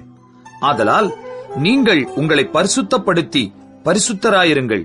நான் உங்கள் தேவனாகிய கர்த்தர். என் கட்டளைகளை கைக்கொண்டு நடவுங்கள். நான் உங்களை பரிசுத்தமாக்குகிற கர்த்தர். தன் தகப்பனையாவது தன் தாயையாவது சபிக்கிற எவனும் கொலை செய்யப்பட கடவன். அவன் தன் தகப்பனையும் தன் தாயையும் சபித்தான். அவன் இரத்தப்பழி அவன் மேல் இருப்பதாக. ஒருவன் பிறனுடைய மனைவியோட விபச்சாரம் செய்தால் பிறன் மனைவியோட விபச்சாரம் செய்த அந்த விபச்சாரனும் அந்த விபச்சாரியும் கொலை செய்யப்பட கடவர்கள். தன் தகப்பன் மனைவியோட சயனிக்கிறவன் தன் தகப்பனை நிர்வாணமாக்கினபடியால் இருவரும் கொலை செய்யப்பட கடவர்கள். அவர்கள் இரத்தப்பழி அவர்கள் மேல் இருப்பதாக. ஒருவன் தன் மருமகளோட சயனித்தால் இருவரும் கொலை செய்யப்பட கடவர்கள். அருவருப்பான தாறுமாறு பண்ணினார்கள். அவர்கள் இரத்தப்பழி அவர்கள் மேல் இருப்பதாக. ஒருவன் பெண்ணோடே சம்யோகம் பண்ணுகிறது போல ஆணோடே சம்யோகம் பண்ணினால் அருவருப்பான காரியம் செய்த அவ்விருவரும் கொலை செய்யப்பட கடவர்கள். அவர்கள் இரத்தப்பழி அவர்கள் மேல் இருப்பதாக. ஒருவன் ஒரு ஸ்திரீயையும் அவள் தாயையும் படைத்தால் அது முறைகேடு. இவ்வித முறைகேடு உங்களுக்குள் இராதபடிக்கு அவனையும் அவர்களையும் அக்கினியில் சுட்டரிக்க வேண்டும். ஒருவன் மிருகத்தோடே புணர்ந்தால் அவன் கொலை செய்யப்பட கடவன். அந்த மிருகத்தையும் கொல்ல கடவீர்கள். ஒரு ஸ்திரீ யாதொரு மிருகத்தோடே சேர்ந்து சயனித்தால் அந்த ஸ்திரீயையும் அந்த மிருகத்தையும் கொல்ல கடவாய். இரு ஜீவனும் கொலை செய்யப்பட வேண்டும். அவைகளின் இரத்தப்பழி அவைகளின் மேல் இருப்பதாக. ஒருவன் தன் தகப்பனுக்காவது தன் தாய்க்காவது குமாரத்தியாயிருக்கிற தன் சகோதரியை சேர்த்து கொண்டு அவன் அவளுடைய நிர்வாணத்தையும் அவள் அவனுடைய நிர்வாணத்தையும் பார்த்தால் அது பாதகம். அவர்கள் தங்கள் ஜனங்களின் கண்களுக்கு முன்பாக அறுப்புண்டு போக கடவர்கள். அவன் தன் சகோதரியை நிர்வாணப்படுத்தினான், அவன் தன் அக்கிரமத்தை சுமப்பான். ஒருவன் சூதக ஸ்திரீயோடே சயனித்து அவளை நிர்வாணமாக்கினால் அவன் அவளுடைய உதிர ஊற்றை திறந்து அவளும் தன் உதிர ஊற்றை வெளிப்படுத்தினபடியால் இருவரும் தங்கள் ஜனத்தில் இராதபடிக்கு அறுப்புண்டு போக வேண்டும். உன் தாயினுடைய சகோதரியையும் உன் தகப்பனுடைய சகோதரியையும் நிர்வாணமாக்காயாக. அப்படிப்பட்டவன் தன் நெருங்கிய இனத்தை அவமானமாக்கினான். அவர்கள் தங்கள் அக்கிரமத்தை சுமப்பார்கள். ஒருவன் தன் தகப்பனின் சகோதரனுடைய மனைவியோடே சயனித்தால் அவன் தன் தகப்பனின் சகோதரனை நிர்வாணமாக்கினான். அவர்கள் தங்கள் பாவத்தை சுமப்பார்கள், சந்தானமில்லாமல் சாவார்கள். ஒருவன் தன் சகோதரன் மனைவியை விவாகம் பண்ணினால் அது அசுத்தம். தன் சகோதரனை நிர்வாணமாக்கினான், அவர்கள் சந்தானமற்றிருப்பார்கள். ஆகையால் நீங்கள் குடியிருப்பதற்காக நான் உங்களை கொண்டு போகிற தேசம் உங்களை கக்கிப் போடாதபடிக்கு நீங்கள் என் கட்டளைகள் யாவையும் என்னுடைய நியாயங்கள் யாவையும் கைக்கொண்டு நடவுங்கள். நான் உங்களுக்கு முன்பாக துரத்தி விடுகிற ஜனத்தினுடைய வழிபாடுகளில் நடவாதிருங்கள். அவர்கள் இப்படிப்பட்ட காரியங்களையெல்லாம் செய்தபடியால் நான் அவர்களை அரோசித்தேன். நீங்கள் அவர்கள் தேசத்தை சுதந்தரிப்பீர்கள் என்று உங்களோடே சொன்னேன். பாலும் தேனும் ஓடுகிற அந்த தேசத்தை உங்களுக்கு சுதந்திரமாக கொடுப்பேன். உங்களை மற்ற ஜனங்களை விட்டு பிரித்தெடுத்த உங்கள் தேவனாகிய கர்த்தர் நானே. ஆகையால் சுத்தமான மிருகங்களுக்கும் அசுத்தமான மிருகங்களுக்கும், சுத்தமான பறவைகளுக்கும் அசுத்தமான பறவைகளுக்கும் நீங்கள் வித்தியாசம் பண்ணி, நான் உங்களுக்கு தீட்டாக எண்ணச் சொல்லி விலக்கின மிருகங்களாலும் பறவைகளாலும் தரையிலே ஊறுகிற யாதொரு பிராணிகளாலும் உங்களை அருவருப்பாக்காதிருப்பீர்களாக. கர்த்தராகிய நான் பரிசுத்தராயிருக்கிறபடியினாலே நீங்களும் எனக்கேற்ற பரிசுத்தவான்களாயிருப்பீர்களாக. நீங்கள் என்னுடையவர்களாயிருக்கும்படிக்கு உங்களை மற்ற ஜனங்களை விட்டு பிரித்தெடுத்தேன். அஞ்சனம் பார்க்கிறவர்களும் குறி சொல்லுகிறவர்களுமாயிருக்கிற புருஷனாகிலும் ஸ்திரீயாகிலும் கொலை செய்யப்பட வேண்டும். அவர்கள் மேல் கல்லறிவார்களாக. அவர்கள் இரத்தப்பழி அவர்கள் மேல் இருக்க கடவது என்று சொல் என்றார். லேவியராகமம் 21 அதிகாரம். பின்பு கர்த்தர் மோசேயை நோக்கி, ஆரோனின் குமாரராகிய ஆசாரியர்களில் ஒருவனும் தன் ஜனத்தாரில் இறந்து போன யாதொருவருக்காக தங்களை தீட்டுப்படுத்தலாகாதென்று அவர்களுடைய சொல். தன் தாயும் தன் தகப்பனும் தன் குமாரனும் தன் குமாரத்தியும் தன் சகோதரனும் புருஷனுக்கு வாழ்க்கைப்படாமல் தன்னிடத்தில் இருக்கிற கன்னியாஸ்திரியான தன் சகோதரியுமாகிய தனக்கு நெருங்கின இனமான இவர்களுடைய சாவுக்காக தீட்டுப்படலாம். தன் ஜனத்தாரில் பெரியவனாகிய அவன் வேறொருவருக்காகவும் தன்னை பரிசுத்த குலைச்சலாக்கி தீட்டுப்படுத்தலாகாது. அவர்கள் தங்கள் தலையை மொட்டையடிக்காமலும் தங்கள் தாடியின் ஓரங்களை சிரைத்து போடாமலும் தங்கள் தேகத்தை கீறிக்கொள்ளாமலும் இருப்பார்களாக. தங்கள் தேவனுடைய நாமத்தை பரிசுத்த குலைச்சல் ஆக்காமல் அவருக்கேற்ற பரிசுத்தராய் இருப்பீர்களாக. அவர்கள் கர்த்தரின் தகன பலிகளையும் தங்கள் தேவனுடைய அப்பத்தையும் செலுத்துகிறவர்களாதலால் பரிசுத்தராயிருக்க வேண்டும். அவர்கள் தங்கள் தேவனுக்கு பரிசுத்தமானவர்கள். ஆகையால் வேசியையாகிலும் கற்பு குலைந்தவளையாகிலும் விவாகம் பண்ணார்களாக. தன் புருஷனாலே தள்ளப்பட்ட ஸ்திரீயையும் விவாகம் பண்ணார்களாக. அவன் தேவனுடைய அப்பத்தை செலுத்துகிறபடியால் நீ அவனை பரிசுத்தப்படுத்த வேண்டும். உங்களை பரிசுத்தமாக்குகிற கர்த்தராகிய நான் பரிசுத்தராயிருக்கிறபடியால் அவனும் உனக்கு முன்பாக பரிசுத்தனாயிருப்பானாக. ஆசாரியனுடைய குமாரத்தி வேசித்தனம் பண்ணி தன்னை பரிசுத்த குலைச்சலாக்கினால் அவள் தன் தகப்பனையும் பரிசுத்த குலைச்சலாக்குகிறாள். அவள் அக்கினியிலே சுட்டரிக்கப்பட கடவள். தன் சகோதரருக்குள்ளே பிரதான ஆசாரியனாக தன் சிரசில் அபிஷேக தைலம் வார்க்கப்பட்டவனும் அவனுக்குரிய வஸ்திரங்களை தரிக்கும்படி பிரதிஷ்டை பண்ணப்பட்டவனுமாயிருக்கிறவன் எவனோ அவன் தன் பாகையை எடுக்காமலும் தன் வஸ்திரங்களை கிழித்துக் கொள்ளாமலும் பிரேதம் கிடக்கும் இடத்தில் போகாமலும் தன் தகப்பனுக்காகவும் தன் தாய்க்காகவும் தன்னை தீட்டுப்படுத்திக் கொள்ளாமலும் பரிசுத்த ஸ்தலத்திலிருந்து புறப்படாமலும் தன் தேவனுடைய பரிசுத்த ஸ்தலத்தை பரிசுத்த குலைச்சல் ஆக்காமலும் இருப்பானாக. அவனுடைய தேவனின் அபிஷேக தைலம் எனும் கிரீடம் அவன் மேல் இருக்கிறதே. நான் கர்த்தர். கன்னிகையாயிருக்கிற பெண்ணை அவன் விவாகம் பண்ண வேண்டும். விதவையானாலும், தள்ளப்பட்டவளையானாலும், கற்பு குலைந்தவளையானாலும், வேசியையானாலும் விவாகம் பண்ணாமல் தன் ஜனங்களுக்குள்ளே ஒரு கன்னிகையை விவாகம் பண்ண கிடவன். அவன் தன் வித்தை தன் ஜனங்களுக்குள்ளே பரிசுத்த குலைச்சல் ஆக்காமல் இருப்பானாக. நான் அவனை பரிசுத்தமாக்குகிற கர்த்தர் என்று சொல் என்றார். பின்னும் கர்த்தர் மோசேயை நோக்கி, நீ ஆரோனோடே சொல்ல வேண்டியது என்னவென்றால், உன் சந்ததியாருக்குள்ளே அங்கவீனம் உள்ளவன் தலைமுறை தோறும் தேவனுடைய அப்பத்தை செலுத்தும்படி சேரலாகாது. அங்கவீனம் உள்ள ஒருவனும் அணுகலாகாது.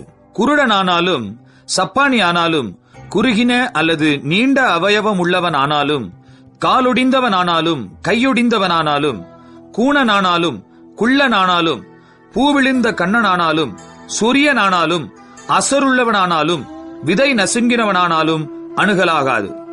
ஆசாரியனாகிய ஆரோனின் சந்ததியாரில் அங்கவீனம் உள்ள ஒருவனும் கர்த்தரின் தகன பலிகளை செலுத்த சேரலாகாது. அவன் அங்கவீனம் உள்ளவனாகையால் அவன் தேவனுடைய அப்பத்தை செலுத்த சேரலாகாது.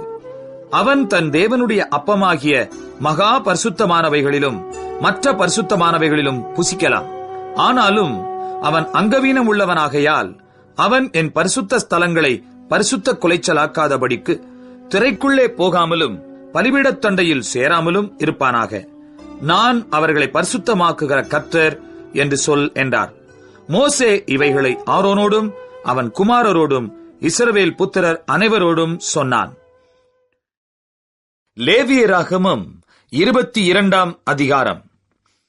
பின்னும் கர்த்தர் மோசேயை நோக்கி, இஸ்ரவேல் புத்திரர் எனக்கென்று நியமித்து செலுத்துகிற பரிசுத்த வஸ்துக்களை குறித்து ஆரோனும் அவன் குமாரரும் என் பரிசுத்த நாமத்தை பரிசுத்த குலைச்சல் ஆக்காதபடிக்கு எச்சரிக்கையாயிருக்க வேண்டும் என்று அவர்களுடைய சொல். நான் கர்த்தர். அன்றியும் நீ அவர்களை நோக்கி, உங்கள் தலைமுறைகளிலுள்ள சந்ததியாரில் எவனாகிலும் தான் தீட்டுப்பட்டிருக்கும் போது இஸ்ரவேல் புத்திரர் கர்த்தருக்கு நியமித்து செலுத்துகிற பரிசுத்தமானவைகள் அண்டையில் சேர்ந்தால் அந்த ஆத்துமா என் சந்நிதியில் இராதபடிக்கு அறுப்புண்டு போவான் என்று சொல். நான் கர்த்தர். ஆரோனின் சந்ததியாரில் எவன் குஷ்டரோகியோ, எவன் பிரமியமுள்ளவனோ அவன் சுத்தமாக மட்டும் பரிசுத்தமானவைகளில் புசிக்கலாகாது. பிணத்தினாலே தீட்டானவைகளில் எதையாகிலும் தொட்டவனும், இந்திரியங்கழிந்தவனும், தீட்டுப்படுத்துகிற யாதொரு ஊரும் பிராணியாகிலும், தீட்டுள்ள மனிதனையாகிலும் தொட்டவனும் சாயங்காலம் மட்டும் தீட்டுப்பட்டிருப்பான். அவன் ஜலத்தில் ஸ்நானம் பண்ணும் வரைக்கும் பரிசுத்தமானவைகளில் புசிக்கலாகாது. சூரியன் அஸ்தமித்த பின்பு சுத்தமாயிருப்பான். அதன் பின்பு அவன் பரிசுத்தமானவைகளில் புசிக்கலாம். அது அவனுடைய ஆகாரம். தானாய் செத்ததையும் பீருண்டதையும் அவன் புசிக்கிறதினாலே தன்னை தீட்டுப்படுத்தலாகாது. நான் கர்த்தர். ஆகையால் பரிசுத்தமானதை அவர்கள் பரிசுத்த குலைச்சலாக்குகிறதினாலே பாவம் சுமந்து அதிநிமித்தம் சாகாதபடிக்கு என் கட்டளையை காக்க கடவர்கள். நான் அவர்களை பரிசுத்தமாக்குகிற கர்த்தர். அந்நியன் ஒருவனும் பரிசுத்தமானவைகளில் புசிக்கலாகாது. ஆசாரியன் வீட்டில் தங்கியிருக்கிறவனும் கூலி வேலை செய்கிறவனும் பரிசுத்தமானதில் புசிக்கலாகாது.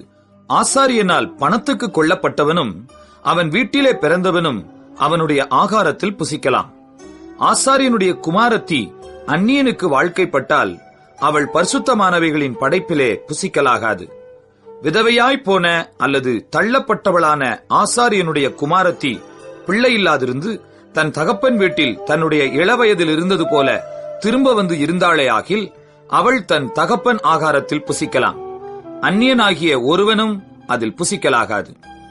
ஒருவன் அறியாமல் பரிசுத்தமானதில் புசித்ததுண்டானால் அவன் அதிலே 1/5 அதிகமாய் கூட்டி பரிசுத்தமானவைகளோடும் கூட ஆசாரியனுக்கு கொடுக்க கடவன்.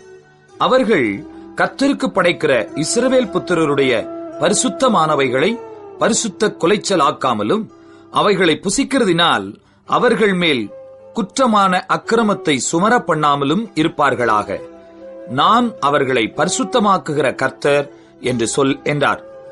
பின்னும் கர்த்தர் மோசேயை நோக்கி, நீ ஆரோனோடும் அவன் குமாரரோடும் இஸ்ரவேல் புத்திரர் அனைவரோடும் சொல்ல வேண்டியது என்னவென்றால், இஸ்ரவேல் குடும்பத்தாரிலும் இஸ்ரவேலில் தங்குகிற அந்நியர்களிலும் தங்களுடைய பொருத்தனைகளின்படியாகிலும் உற்சாகத்தின்படியாகிலும் சர்வாங்க தகன பலிகளாக கர்த்தருக்கு தங்கள் காணிக்கையை எவர்கள் செலுத்தப் போகிறார்களோ அவர்கள் தங்கள் மனதின்படியே மாடுகளிலாகிலும் ஆடுகளிலாகிலும் வெள்ளாடுகளிலாகிலும் பழுதற்ற ஒரு ஆணை பிடித்து வந்து செலுத்துவார்களாக.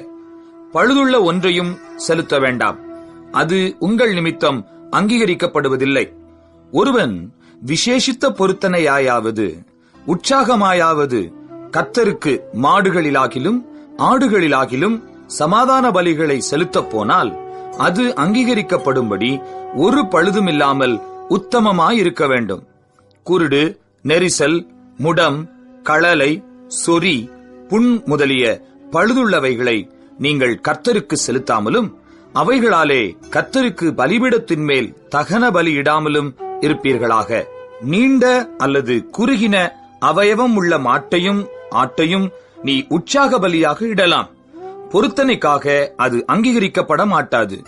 விதை நசுங்கினதையும் நொறுங்கினதையும் காயம்பட்டதையும் விதை அறுக்கப்பட்டதையும் நீங்கள் கர்த்தருக்கு செலுத்தாமலும் அவைகளை உங்கள் தேசத்திலே பலியிடாமலும் இருப்பீர்களாக.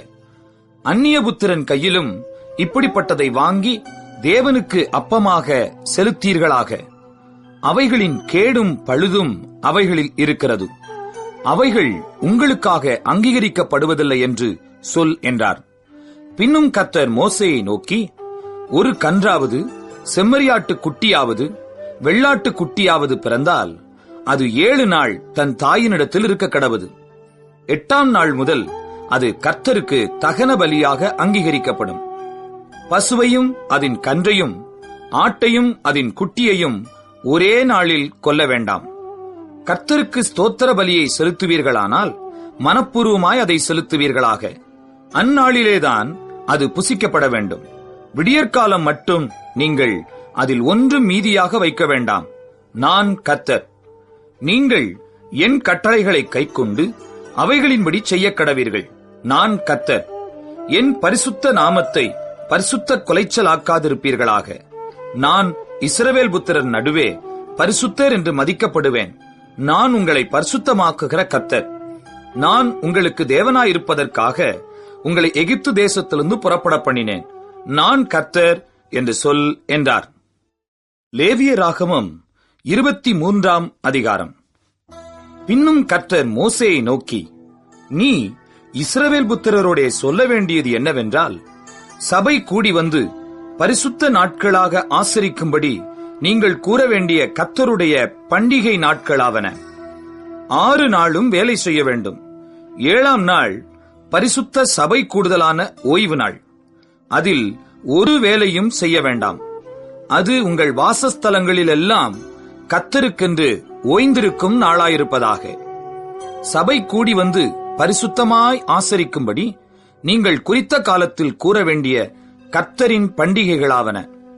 1ஆம் மாதம் 14ஆம் தேதி அந்தி நேரமாகிற வேளையிலே கர்த்தரின் பஸ்கா பண்டிகையும், அந்த மாதம் 15ஆம் தேதியிலே கர்த்தருக்கு புளிப்பில்லா அப்ப பண்டிகையுமாயிருக்கும். 7 நாள் புளிப்பில்லா அப்பங்களை புசிக்க வேண்டும். 1ஆம் நாள் உங்களுக்கு பரிசுத்தமான சபை கூடுதல். அதிலே சாதாரணமான யாதொரு வேலையும் செய்ய வேண்டாம். 7 நாளும் கர்த்தருக்கு தகன பலியிட வேண்டும். 7ஆம் நாள் பரிசுத்தமான சபை கூடுதல். அதில் சாதாரணமான யாதொரு வேலையும் செய்யலாகாது என்று சொல் என்றார். பின்னும் கர்த்தர் மோசேயை நோக்கி, நீ இஸ்ரவேல் புத்திரரோடே சொல்ல வேண்டியது என்னவென்றால், நான் உங்களுக்கு கொடுக்கும் தேசத்தில் நீங்கள் போய் சேர்ந்து அதன் வெள்ளாண்மையை அறுக்கும்போது உங்கள் அறுப்பின் முதற்பலனாகிய ஒரு கதிர்க்கட்டை ஆசாரியனிடத்தில் கொண்டு வர கடவீர்கள். உங்களுக்காக அது அங்கீகரிக்கப்படும்படி ஆசாரியன் அந்த கதிர்க்கட்டை ஓய்வு நாளுக்கு மறுநாளில் கர்த்தருடைய சந்நிதியில் அசைவாட்ட வேண்டும். நீங்கள் அந்த கதிர்க்கட்டை அசைவாட்டும் நாளில் கர்த்தருக்கு சர்வாங்க தகன பலியாக 1 வயதான பழுதற்ற ஒரு ஆட்டுக்குட்டியையும், கர்த்தருக்கு சுகந்த வாசனையான தகன பலியாக 1 மரக்காலிலே 10 2 பங்கானதும் எண்ணெயிலே பிசைந்ததுமான மெல்லிய மாவாகிய போஜன பலியையும் திராட்சை பழ ரசத்திலே கார்ப்படியாகிய பான பலியையும் செலுத்த கடவீர்கள். உங்கள் தேவனுக்கு காணிக்கையை நீங்கள் கொண்டு வரும் அந்நாள் மட்டும் அப்பமும் வாட்டிய கதிரும் பச்சை கதிரும் புசியீர்களாக. இது உங்கள் வாசஸ்தலங்களிலெல்லாம் உங்கள் தலைமுறை தோறும் செல்ல வேண்டிய நித்திய கட்டளை. நீங்கள் அசைவாட்டும் கதிர்க்கட்டை கொண்டு வரும் ஓய்வு நாளுக்கு மறுநாள் முதற்கொண்டு எண்ணத் துவக்கி 7 வாரங்கள் நிறைவேறின பின்பு 7ஆம் ஓய்வு நாளுக்கு மறுநாளாகிய 50ஆம் நாள் மட்டும் எண்ணி கர்த்தருக்கு புதிய போஜன பலியை செலுத்த கடவீர்கள்.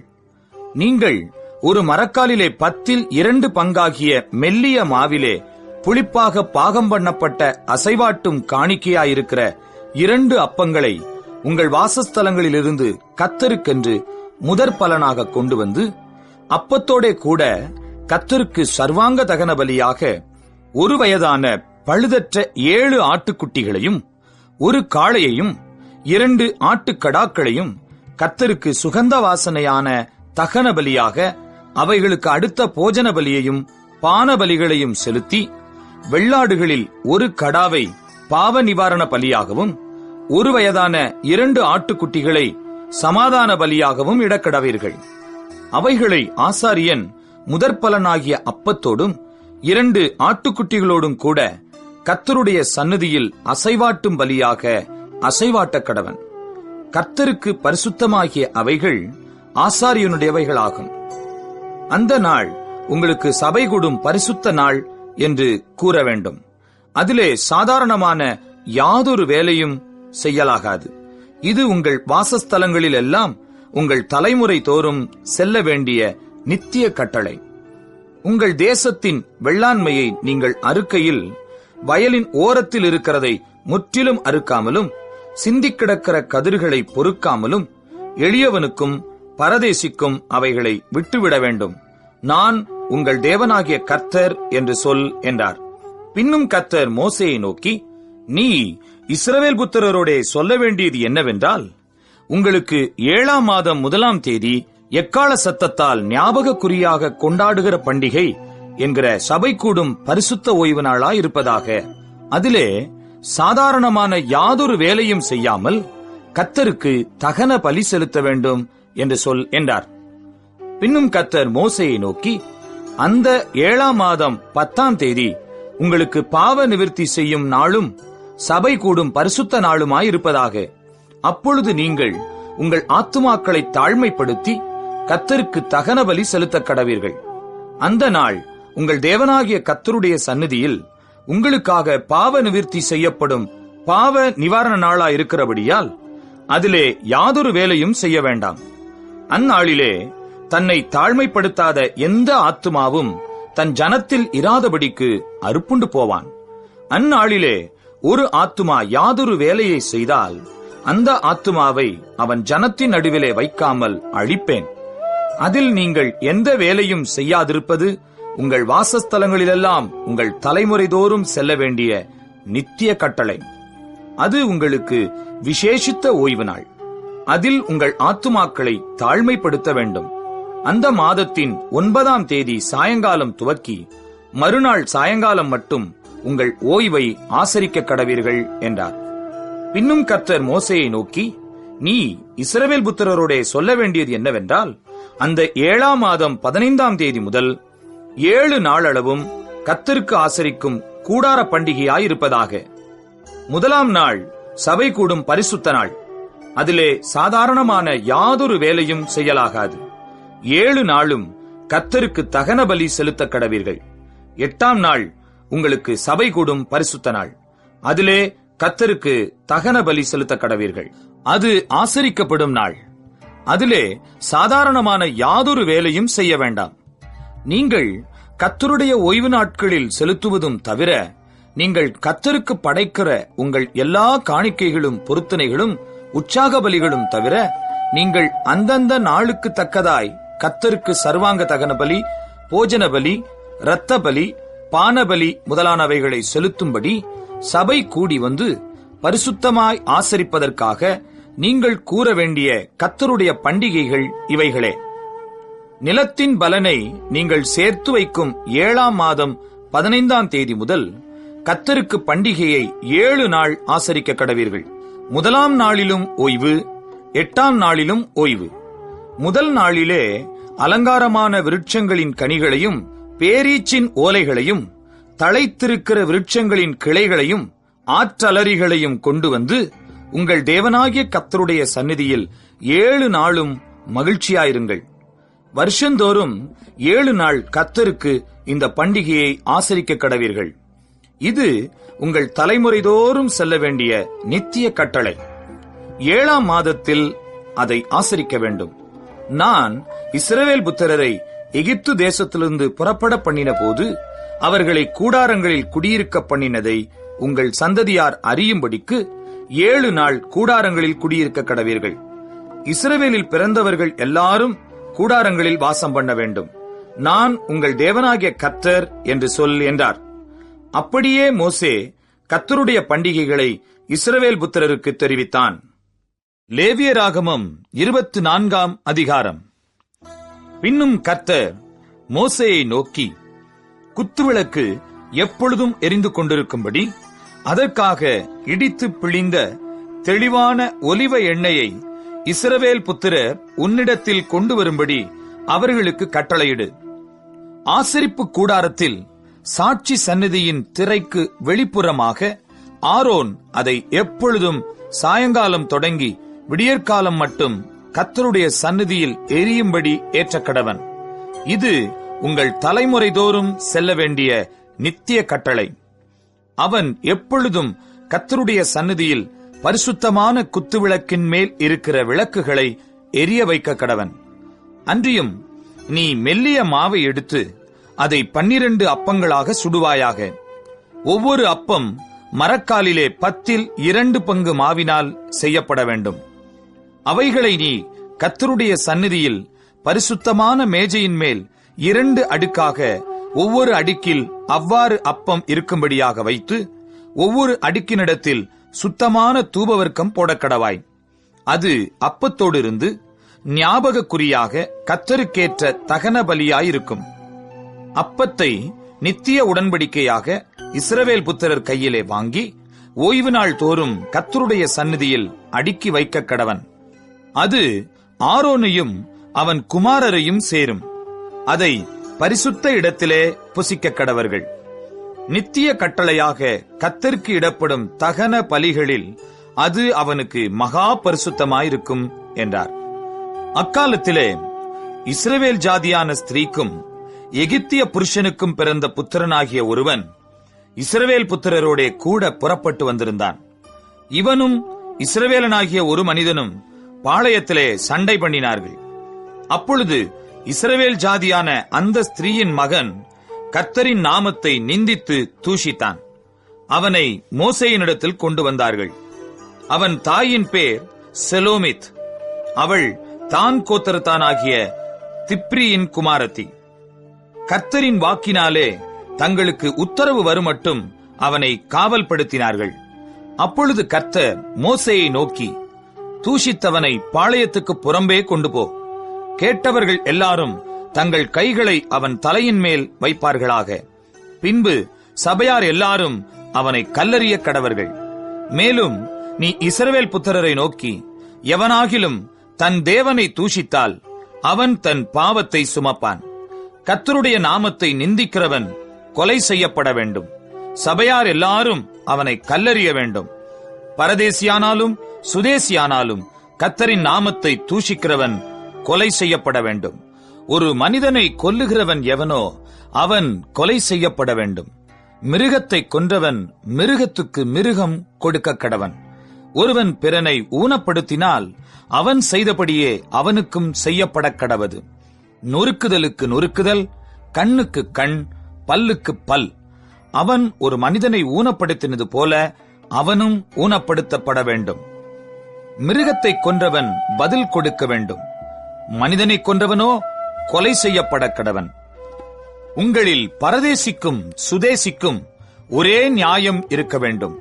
நான் உங்கள் தேவனாகிய கர்த்தர் என்று சொல் என்றார். அப்படியே தூஷித்தவனை பாளையத்துக்கு புறம்பே கொண்டு போய் அவனை கல்லெறியும்படி மோசே இஸ்ரவேல் புத்திரரோடே சொன்னான். கர்த்தர் மோசேக்கு கட்டளையிட்டபடியே செய்தார்கள். லேவியராகமம் 25ஆம் அதிகாரம். கர்த்தர் சீனாய் மலையில் மோசேயை நோக்கி, நீ இஸ்ரவேல் புத்திரரோடே சொல்ல வேண்டியது என்னவென்றால், நான் உங்களுக்கு கொடுக்கும் தேசத்திலே நீங்கள் போய் சேர்ந்திருக்கும் போது தேசம் கர்த்தருக்கென்று ஓய்வு கொண்டாட வேண்டும். 6 வருஷம் உன் வயலை விதைத்து உன் திராட்சத் தோட்டத்தை கிளை கழித்து அதன் பலனை சேர்ப்பாயாக. 7ஆம் வருஷத்திலோ கர்த்தருக்கென்று ஓய்ந்திருக்கும் ஓய்வு தேசத்திற்கு இருக்க வேண்டும். அதில் உன் வயலை விதைக்காமலும் உன் திராட்சத் தோட்டத்தை கிளை கழிக்காமலும் தானாய் விளைந்து பயிரானதை அறுக்காமலும் கிளை கழிக்காதே விட்ட திராட்சை செடியின் பழங்களை சேர்க்காமலும் இருப்பாயாக. தேசத்துக்கு அது ஓய்வு வருஷமாய் இருக்க கடவது. தேசத்தின் ஓய்விலே பயிராகிறது உங்களுக்கு ஆகாரமாயிருப்பதாக. உன் வேலைக்காரனுக்கும் உன் வேலைக்காரிக்கும் உன் கூலிக்காரனுக்கும் உன்னிடத்தில் தங்குகிற அந்நியனுக்கும் உன் நாட்டு மிருகத்துக்கும் உன் தேசத்தில் இருக்கிற காட்டு மிருகத்துக்கும் அதில் விளைந்திருப்பதெல்லாம் ஆகாரமாயிருப்பதாக. அன்றியும் 7 ஓய்வு வருஷங்களுள்ள 7 வருஷங்களை எண்ணுவாயாக. அந்த 7 ஓய்வு வருஷங்களும் 49 வருஷமாகும். அப்பொழுதும் 7ஆம் மாதம் 10ஆம் தேதியில் எக்காள சத்தம் தொனிக்கும்படி செய்ய வேண்டும். பாவ நிவாரண நாளில் உங்கள் தேசமெங்கும் எக்காள சத்தம் தொனிக்கும்படி செய்ய வேண்டும். 50ஆம் வருஷத்தை பரிசுத்தமாக்கி தேசமெங்கும் அதன் குடிகளுக்கெல்லாம் விடுதலை கூற கடவீர்கள். அது உங்களுக்கு யூபிலி வருஷம். அதிலே உங்களில் ஒவ்வொருவனும் தன் தன் காணியாட்சிக்கும் தன் தன் குடும்பத்துக்கும் திரும்பி போக கடவன். அந்த 50ஆம் வருஷம் உங்களுக்கு யூபிலி வருஷமாயிருப்பதாக. அதிலே விதைக்காமலும் தானாய் விளைந்து பயிரானதை அறுக்காமலும் கிளை கழிக்காமல் விடப்பட்ட திராட்சை செடியின் பழங்களை சேர்க்காமலும் இருப்பீர்களாக. அது யூபிலி வருஷம். அது உங்களுக்கு பரிசுத்தமாயிருக்க வேண்டும். அந்த வருஷத்தில் வயல்வெளியில் விளைந்தவைகளை நீங்கள் புசிக்க வேண்டும். அந்த யூபிலி வருஷத்தில் உங்களில் அவனவன் தன் தன் காணியாட்சிக்கு திரும்பி போக கடவன். ஆகையால் பிறனுக்கு எதையாவது விற்றாலும் அவனிடத்தில் எதையாவது கொண்டாலும் ஒருவருக்கொருவர் அநியாயம் செய்யக்கூடாது. யூபிலி வருஷத்துக்கு பின்வரும் வருஷங்களின் தொகைக்கேற்க பிறனிடத்தில் கொள்ளுவாயாக. பலனுள்ள வருஷங்களின் தொகைக்கேற்க அவன் உனக்கு விற்பானாக. பலனுள்ள வருஷங்களின் இலக்கத்தை பார்த்து அவன் உனக்கு விற்கிறபடியால் வருஷங்களின் தொகை ஏறினால் விலை ஏறவும் வருஷங்களின் தொகை குறைந்தால் விலை குறையவும் வேண்டும். உங்களில் ஒருவனும் பிறனுக்கு அநியாயம் செய்யக்கூடாது. உன் தேவனுக்கு பயப்பட வேண்டும். நான் உங்கள் தேவனாகிய கர்த்தர். என் கட்டளைகளின்படி செய்து என் நியாயங்களை கைக்கொண்டு அவைகளின்படி நடக்க கடவீர்கள். அப்பொழுது தேசத்திலே சுகமாய் குடியிருப்பீர்கள். பூமி தன் கனியை தரும். நீங்கள் திருப்தியாக சாப்பிட்டு அதில் சுகமாய் குடியிருப்பீர்கள். 7ஆம் வருஷத்தில் எதை புசிப்போம்? நாங்கள் விதைக்காமலும் விளைந்ததை சேர்க்காமலும் இருக்க வேண்டுமே என்று சொல்வீர்களானால், நான் 6ஆம் வருஷத்தில் உங்களுக்கு ஆசீர்வாதத்தை அனுக்கிரகம் பண்ணுவேன். அது உங்களுக்கு 3 வருஷத்தின் பலனை தரும். நீங்கள் 8ஆம் வருஷத்திலே விதைத்து 9ஆம் வருஷம் மட்டும் பழைய பலனிலே சாப்பிடுவீர்கள். அதின் பலன் விளையும் வரைக்கும் பழைய பலனை சாப்பிடுவீர்கள். தேசம் என்னுடையதா இருக்கிறபடியால் நீங்கள் நிலங்களை அறுதியாய் விற்க வேண்டாம். நீங்கள் பரதேசிகளும் என்னிடத்தில் புறக்குடிகளுமாயிருக்கிறீர்கள். உங்கள் காணியாட்சியான தேசமெங்கும் நிலங்களை மீட்டுக் கொள்ள இடம் கொடுக்க கடவீர்கள். உங்கள் சகோதரன் தரித்திரப்பட்டு தன் காணியாட்சியிலே சிலதை விற்றால் அவன் இனத்தான் ஒருவன் வந்து தன் சகோதரன் விற்றதை மீட்க கடவன். அதை மீட்க ஒருவனும் இல்லாமல் தானே அதை மீட்க தக்கவன் ஆனால் அதை விற்ற பின் சென்ற வருஷங்களின் தொகையை தள்ளி மீந்த தொகையை ஏற்றி கொண்டவனுக்கு கொடுத்து அவன் தன் காணியாட்சிக்கு திரும்பி போக கடவன். அப்படி கொடுப்பதற்கான நிர்வாகம் அவனுக்கு இல்லாவிட்டால் அவன் விற்றது வாங்கினவன் கையிலே யூபிலி வருஷம் மட்டும் இருந்து யூபிலி வருஷத்திலே அது விடுதலையாகும். அப்பொழுது அவன் தன் காணியாட்சிக்கு திரும்ப போவான். ஒருவன் மதில் சூழ்ந்த பட்டணத்திலுள்ள தன் வாசஸ்தலமாகிய வீட்டை விற்றால் அதை விற்ற 1 வருஷத்துக்குள் அதை மீட்டுக் கொள்ளலாம். 1 வருஷத்துக்குள்ளாகவே அதை மீட்டுக் கொள்ள வேண்டும். 1 வருஷத்துக்குள்ளே அதை மீட்டுக் கொள்ளாதிருந்தால் மதில் சூழ்ந்த பட்டணத்திலுள்ள அந்த வீடு தலைமுறை தோறும் அதை வாங்கினவனுக்கே உரியதாகும். யூபிலி வருஷத்திலும் அது விடுதலையாகாது. மதில் சூழப்படாத கிராமங்களில் உள்ள வீடுகளோ தேசத்தின் நிலங்கள் போலவே எண்ணப்படும். அவைகள் மீட்கப்படலாம். யூபிலி வருஷத்தில் அவைகள் விடுதலையாகும். லேவியரின் காணியாட்சியாகிய பட்டணங்களில் உள்ள வீடுகளையோ லேவியர் எக்காலத்திலும் மீட்டுக் கொள்ளலாம். இஸ்ரவேல் புத்திரருக்குள்ளே லேவியருடைய பட்டணங்களில் உள்ள வீடுகள் அவர்களுக்குரிய காணியாட்சிகள் ஆனபடியால் லேவியரிடத்தில் அவனுடைய காணியாட்சி பட்டணத்தில் உள்ள வீட்டை ஒருவன் வாங்கினால் விற்கப்பட்ட அந்த வீடு யூபிலி வருஷத்தில் விடுதலையாகும். அவர்கள் பட்டணங்களை சூழ்ந்த வெளிநிலம் விற்கப்படலாகாது. அது அவர்களுக்கு நித்திய காணியாட்சியாயிருக்கும். உன் சகோதரன் தரித்திரப்பட்டு கையழைத்து போனவனானால் அவனை ஆதரிக்க வேண்டும். பரதேசியைப் போலும் தங்க வந்தவனைப் போலும் அவன் உன்னோடே பிழைப்பானாக. நீ அவன் கையில் வட்டியாவது பொலிசையாவது வாங்காமல் உன் தேவனுக்கு பயந்து உன் சகோதரன் உன்னோடே பிழைக்கும்படி செய்வாயாக. அவனுக்கு உன் பணத்தை வட்டிக்கும் உன் தானியத்தை பொலிசைக்கும் கொடாயாக. உங்களுக்கு கானான் தேசத்தை கொடுத்து உங்களுக்கு தேவனாயிருக்கும்படி உங்களை எகிப்து தேசத்திலிருந்து புறப்பட பண்ணின உங்கள் தேவனாகிய கர்த்தர் நானே. உன் சகோதரன் தரித்திரனாகி உனக்கு விலைப்பட்டு போனால் அவனை அடிமையைப் போல ஊழியஞ்செய்ய நெருக்க வேண்டாம். அவன் கூலிக்காரனைப் போலவும் தங்க வந்தவனைப் போலவும் உன்னோடே இருந்து யூபிலி வருஷம் மட்டும் உன்னிடத்தில் சேவிக்க கடவன். பின்பு தன் பிள்ளைகளோடும் கூட உன்னை விட்டு நீங்களாகி தன் குடும்பத்தாரிடத்துக்கும் தன் பிதாக்களின் காணியாட்சிக்கும் திரும்பி போக கடவன். அவர்கள் நான் எகிப்து தேசத்திலிருந்து புறப்பட பண்ணின என்னுடைய ஊழியக்காரர் ஆகையால் அவர்கள் அடிமைகளாக விற்கப்படலாகாது. நீ அவனை கொடூரமாய் ஆளாமல் உன் தேவனுக்கு பயந்திரு. உனக்கு இருக்கும் ஆண் அடிமையும் பெண் அடிமையும் சுற்றிலும் இருக்கிற புறஜாதிகளாயிருக்க வேண்டும். அவர்களில் நீ ஆண் அடிமையையும் பெண் அடிமையையும் விலைக்கு வாங்கலாம். உங்களிடத்திலே பரதேசிகளாய் தங்குகிற அந்நிய புத்திரரிலும் உங்கள் தேசத்தில் உங்களிடத்திலே பிறந்திருக்கிற அவர்களுடைய குடும்பத்தாரிலும் நீங்கள் உங்களுக்கு அடிமைகளை கொண்டு அவர்களை உங்களுக்கு சுதந்திரமாக்கலாம். அவர்களை உங்களுக்கு பின்வரும் உங்கள் சந்ததியாரும் சுதந்திரிக்கும்படி நீங்கள் அவர்களை சுதந்திரமாக்கிக் கொள்ளலாம். என்றைக்கும் அவர்கள் உங்களுக்கு அடிமைகளாயிருக்கலாம்.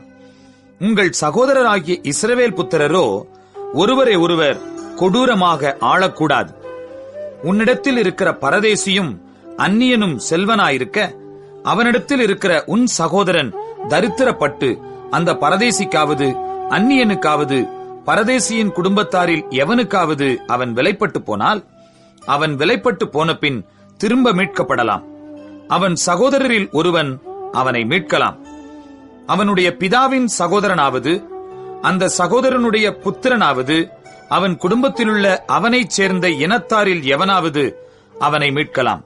தன்னால் கூடுமானால் தன்னை தானே மீட்டுக் கொள்ளலாம். அவன் தான் விலைப்பட்ட வருஷம் தொடங்கி யூபிலி வருஷம் வரைக்கும் உண்டான காலத்தை தன்னை விலைக்குக் கொண்டவனுடன் கணக்கு பார்க்க கடவன். அவனுடைய விலைக்கரையம் கூலிக்காரனுடைய காலக்கணக்கு போல வருஷத் தொகைக்கு ஒத்து பார்க்க வேண்டும்.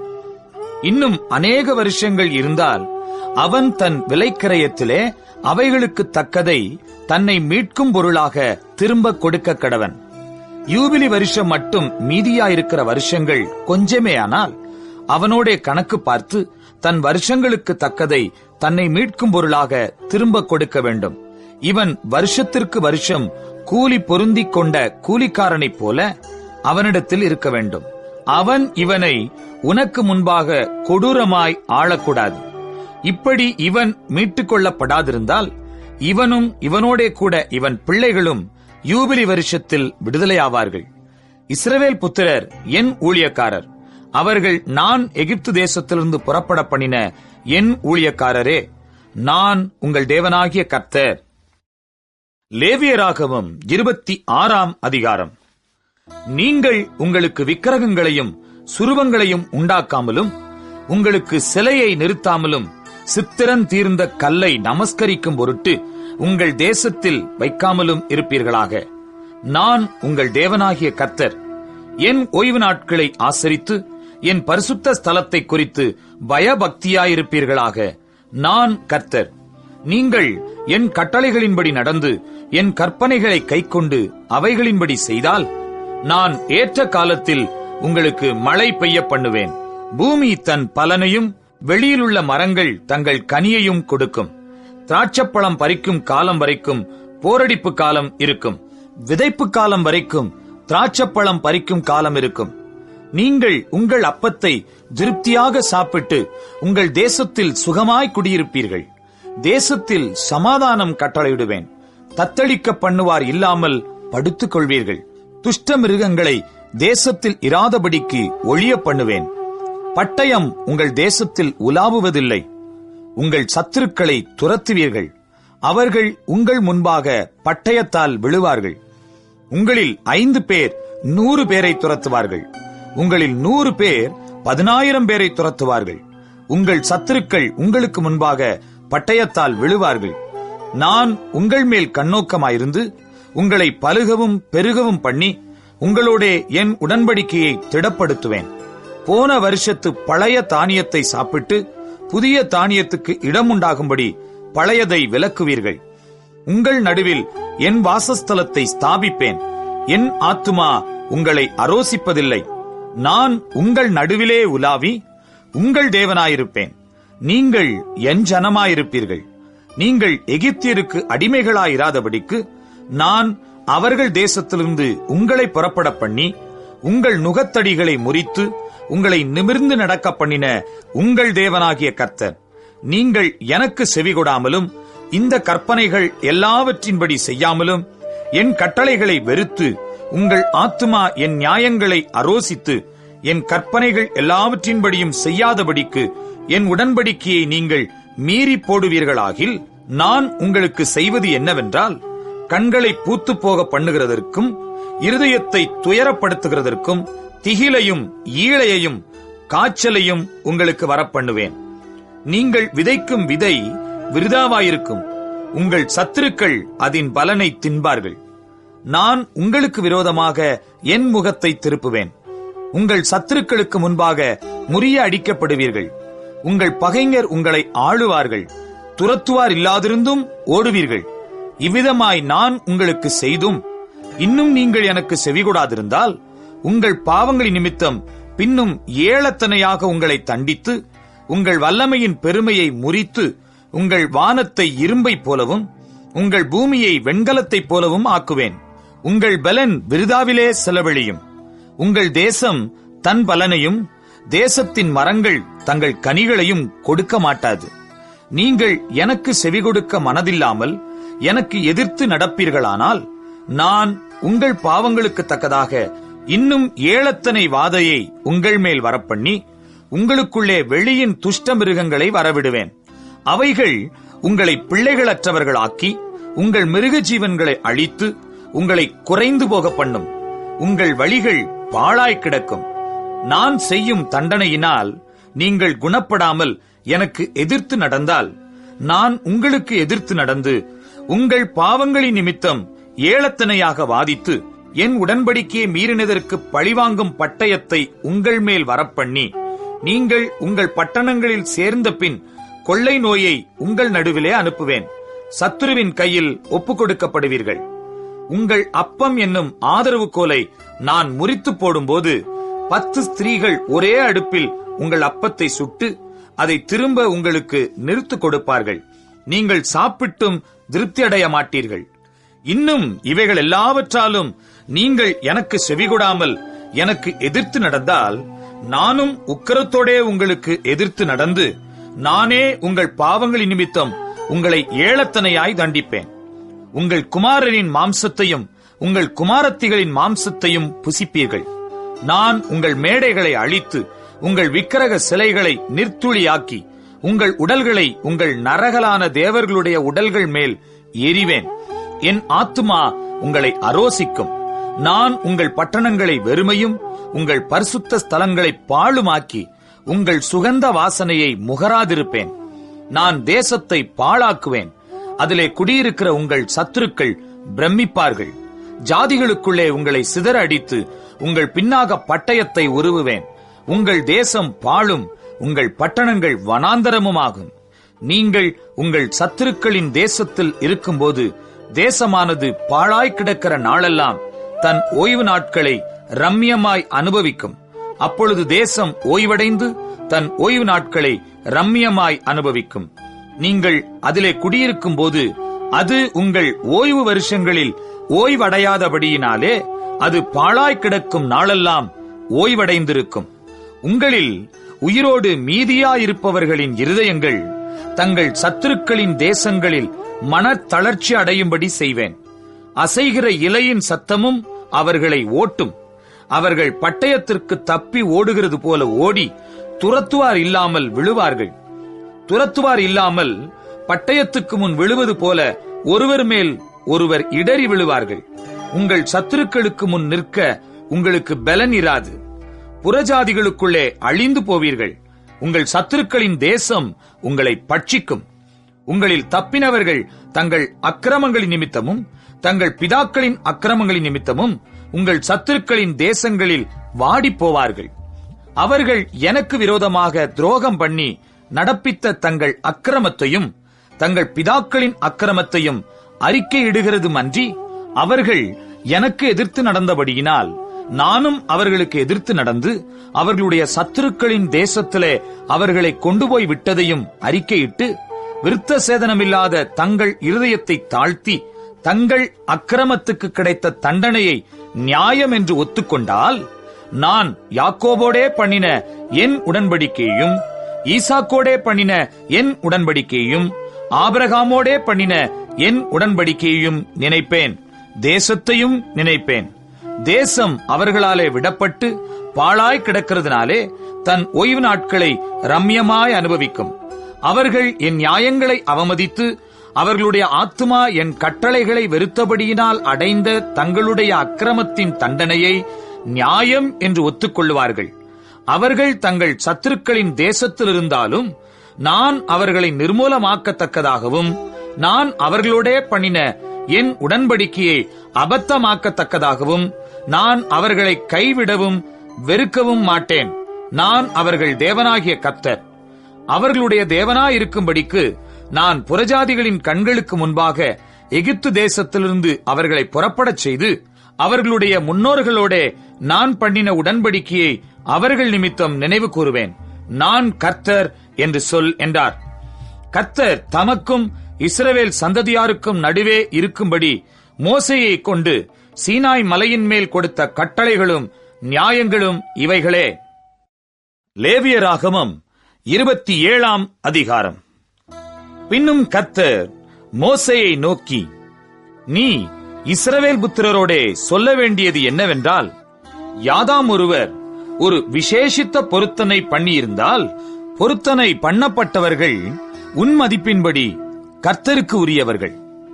20 வயது முதல் 60 வயதுக்கு உட்பட்ட ஆண் பிள்ளையை நீ பரிசுத்த ஸ்தலத்தின் சேக்கலாகிய 50 வெள்ளிச் சேக்கலாகவும் பெண் பிள்ளையை 30 சேக்கலாகவும் மதிப்பாயாக.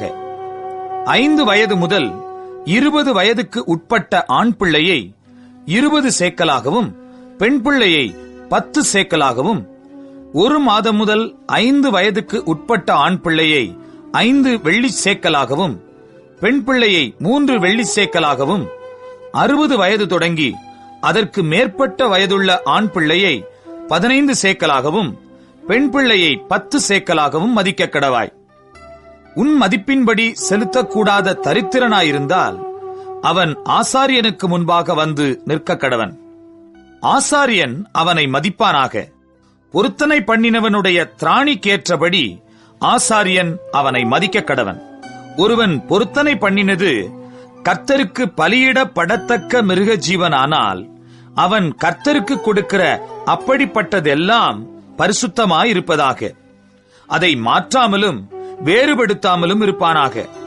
இழப்பமானதற்கு பதிலாக நலமானதையும் நலமானதற்கு பதிலாக இழப்பமானதையும் செலுத்தாமல் இருப்பானாக. அவன் மிருகத்திற்கு பதிலாக மிருகத்தை மாற்றி கொடுப்பானாகில் அப்பொழுது அதுவும் அதற்கு பதிலாக கொடுத்ததும் பரிசுத்தமாயிருப்பதாக. அது கர்த்தருக்கு பலியிடப்படத்தகாத சுத்தமல்லாத யாதொரு மிருகமானால் அதை ஆசாரியனுக்கு முன்பாக நிறுத்த கடவன். ஆசாரியன் அது நல்லதானாலும் இழப்பமானதானாலும் அதை மதிப்பானாக. உன் மதிப்பின்படியே இருக்க கடவது. அதை மீட்டுக்கொள்ள மனதாயிருந்தானாகில் உன் மதிப்போடே 1/5 கூட்டிக் கொடுக்க கடவன்.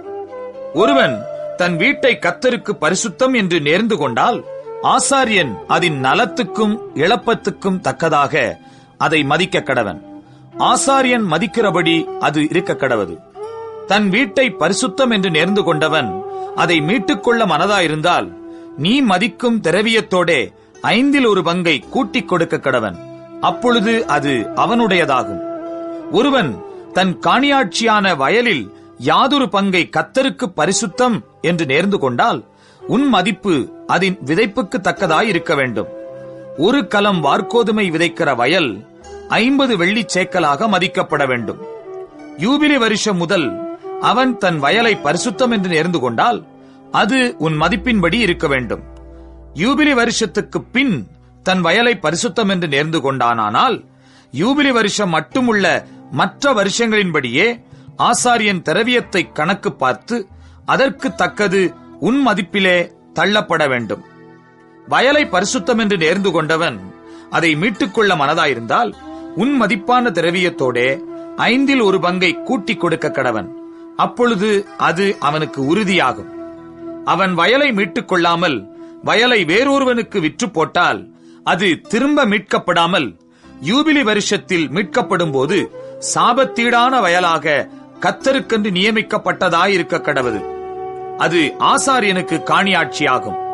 ஒருவன் தனக்கு காணியாட்சி வயலாயிராமல் தான் விலைக்கு வாங்கின ஒரு வயலை கர்த்தருக்கு பரிசுத்தம் என்று நேர்ந்து கொண்டால் அது யூபிலி வருஷம் மட்டும் உன் மதிப்பின்படி பெரும்பிலை இன்னதென்று ஆசாரியன் அவனோடே கணக்கு பார்த்து அந்த உன் மதிப்பை கர்த்தருக்கு பரிசுத்தமாயிருக்கும்படி அவன் அந்நாளிலே கொடுக்க கடவன்.